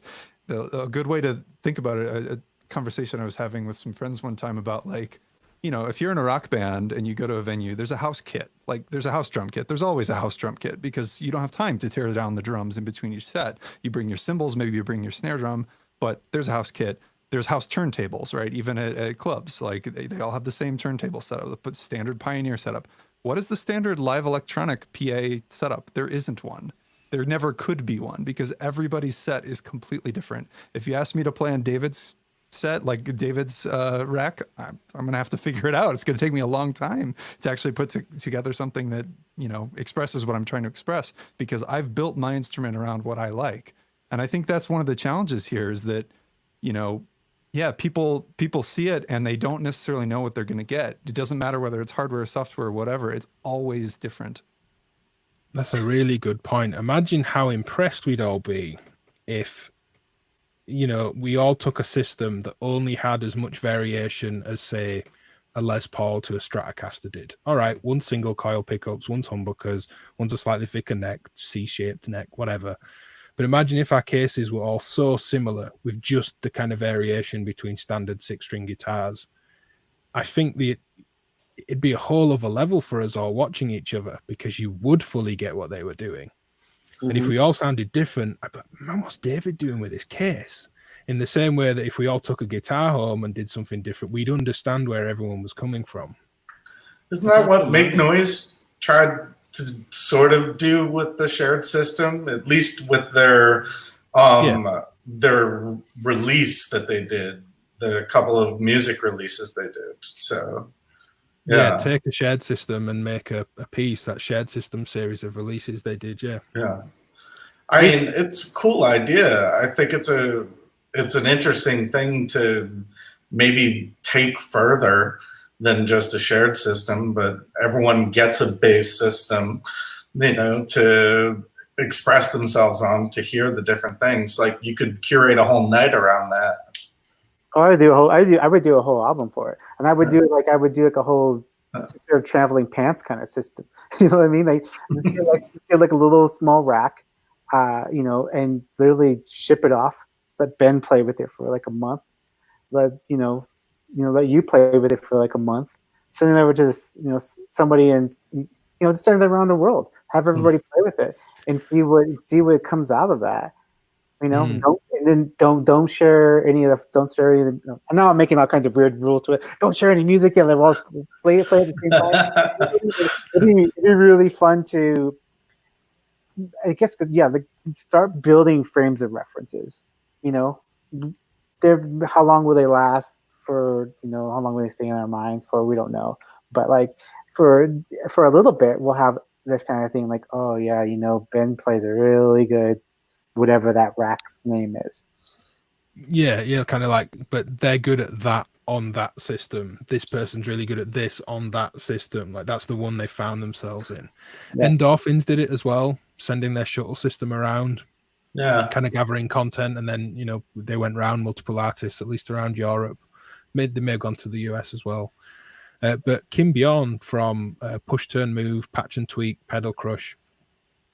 Kim traveled, I think, around the US and Europe when Patch and Tweak came out, really kind of promoting the book.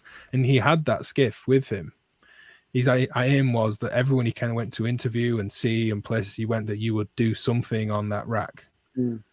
And I really liked the idea. I didn't end up hearing all of it. I think they've still got quite a bit of content to kind of come as Bukes, the kind of overarching company for those 3 different books. But we met at the side of the motorway, like pulled off, like let's find a space, kind of put the skiff on top of some bushes that held it. And there's a video of like patching your rack in the bushes or something clickbaity like that. But that was Kim's system. And it's like, well, Ben, do something with this before you go. You've got to do it, kind of thing. It's like, all right, cool. I'd like to hear it. I mean, it may be out and I've missed it, but I do really like the idea of this traveling system. I know that when the live case I had for Seattle, because none of it was mine, it was just left. It was largely Bradley's system. There's modular on the spots, but some of the David Powland's modules as well. That case stayed there with him. And I didn't mean it with any kind of like ego, like, oh, everybody play with Ben's live case, like I've done something amazing. But I was really interested in the idea that that case would live with different people. Like, hey, it was at David's when I flew home. I like the idea that he maybe goes and gives it to Tim, and then Tim finally gives it back to Bradley later. But to see what they all did with that system would have been really cool. I think if when I come and we can travel and we could do all these things again, it's something I'd really like to do, to not travel with a system myself, maybe have to perform on someone else's system that I don't rearrange at all, and then also put a system together that is no one's system. Like if I can get out to Denver, it'd be really cool to get there, design a system out of like spare modules, and then we all have to try and do something with it. I think that'd be a really cool kind of project if there was time to do it. And That's again, how... you could curate it into an album, into a video series. Really cool. I mean, it's totally doable, and it would definitely cut down on cost to have the artists fly out and be like, "Hey, we'll just put together the system for you," or whatever. No, we'll try to put it together. When we did that kid synth for our festival, that's what we did. We said we want to build this, and people just were mailing me modules, or I would go pick it up, and we put it together, and it was just Frankenstein's monster kind of a thing. And that's just kind of cool in itself, to like piece together a system that is truly shared among your community. But then also to think about, like, we're building an instrument for a person flying in who hasn't seen it yet and has to like play it, or is going to play it, talk about like understanding what's going on the stage, like if that's like, oh, that's pretty cool, he's really good at that. But then if you knew that, if you had that other layer of information, you'd be like, wow, that's crazy. So that's not even something he brought with him. Yeah, Alex Barnes in the chat just said it sounds like the beginnings of a modular party, like everyone bring a module and it's modular potluck. I like that idea. Like, you bring a filter, you bring an oscillator, you bring a delay, you bring some other effect, you bring the envelopes, and that's it. That is the system. You assign everyone a function, and 10 plus people kind of bring it in, big enough case. Big enough case. You'd hear so much stuff. You just be like, man, what's Mitch doing with these envelopes? Like, I've literally never done it that way before. Like, what's David doing with these LFOs and that reverb? Like, and it's the person next to you that you're like going, man, that LFO sounds wicked. And he's like, yeah, so does my reverb. Like, just this wild idea. It'd be great. That's something that's different. You talked about the difference between a Stratocaster and a Les Paul before. I think that's maybe a difference to the modular. Like, you can't get that if we said you bring a bass, you bring a guitar, I don't think we would get the same thing out of that when we all get together and make music. I think it's to some extent that the fact that you can do it all alone, that is kind of this equalizer, right? It's not that we need 5 people to play in this band and all play together. It can be 5 people playing their own band on the same instruments. And I think that's really what's kind of keeps drawing me to the modular and the electronic music too. And I played in bands, and it's that I can do it all on my own. I can do it on my own schedule. Okay. I can put as much into it, and I get as much out of it as I put into it. It's not trying to sound like antisocial, that I don't like to play with people. It's just like it's very a personal thing. How much you put in, how much you get out. The reward is also for you and how much work you put into it. But if it then can get multiplied by working with other people, by learning from other people, which is another difference that I see to the when I see somebody play the guitar, I go to a show, I can say, oh my gosh, that was just amazing. Yes, that might make me want to go home and practice more on the guitar. But what I've seen at Freq Boutique is that the crowd is about halfway divided, and that is the front half usually are the ones that immediately after the set run to the stage and check out the case, take pictures, and what is that filter, what is that, and the back half, they enjoyed the music, they just talk amongst themselves. So there's that desire to learn and get more out of the music than just the music. That's really amazing. Amazes me personally about the community. The fact that we're doing this, and I've been talking for like 3.5 hours now. Yeah. Right. And we still got 30 people watching. It's the community thing. It's the learning thing. And that to me has always been a differentiator here than compared to other music scenes when you play in a band. It's the different functional blocks then, isn't it? Thinking about this guitar thing, there's variations amongst what are the same things: a neck, a body, some strings, and some pickups, and other little bits. So the idea that we all bring an oscillator, a filter, everyone's assigned a different thing.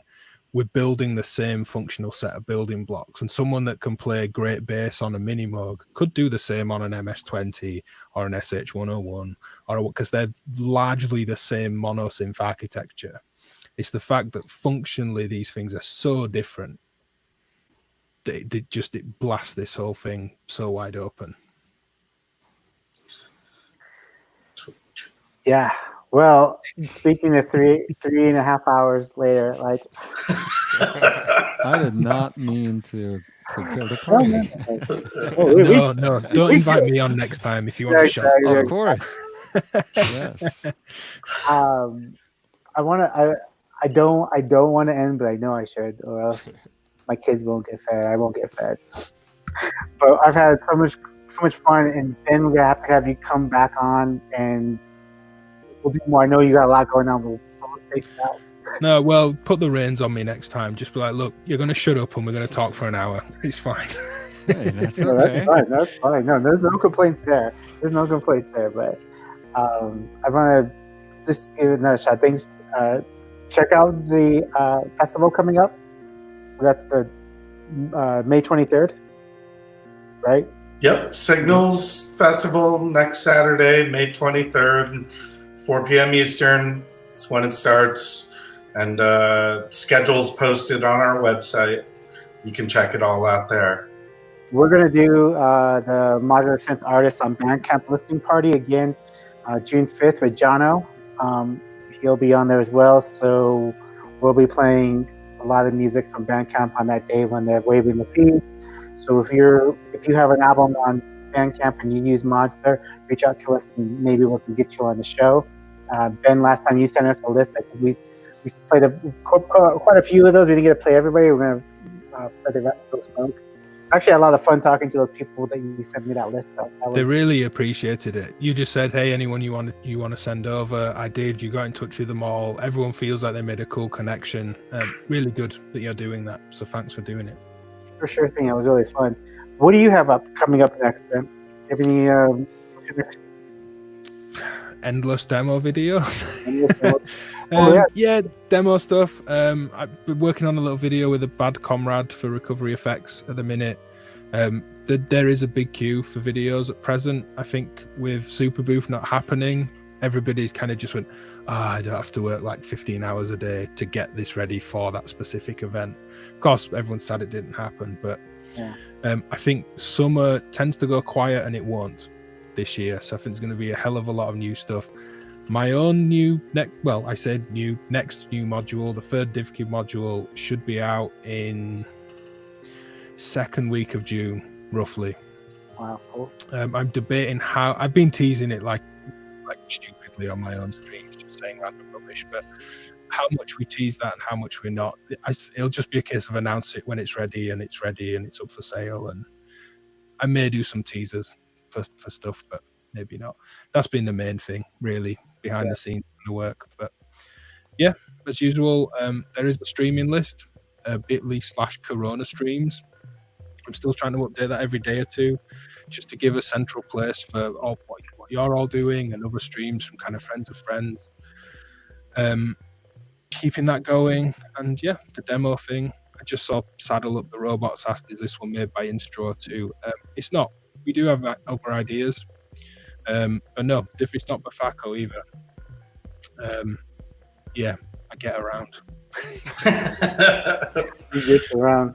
And Mitch, when are we going to see the Euro Bureau come out? When's that come out? Ish. Hopefully next month. I can't say for sure. I thought it would be. It's hard with parts right now. Yeah. As soon as we have the parts, it'll be ready. I think it will be the middle of June, but I'm not 100% sure. And your pedals, the pedals version, that's sold out too, right? Or at least on your side. Yeah, that is too. We should have more pedals in the next week or two. All right.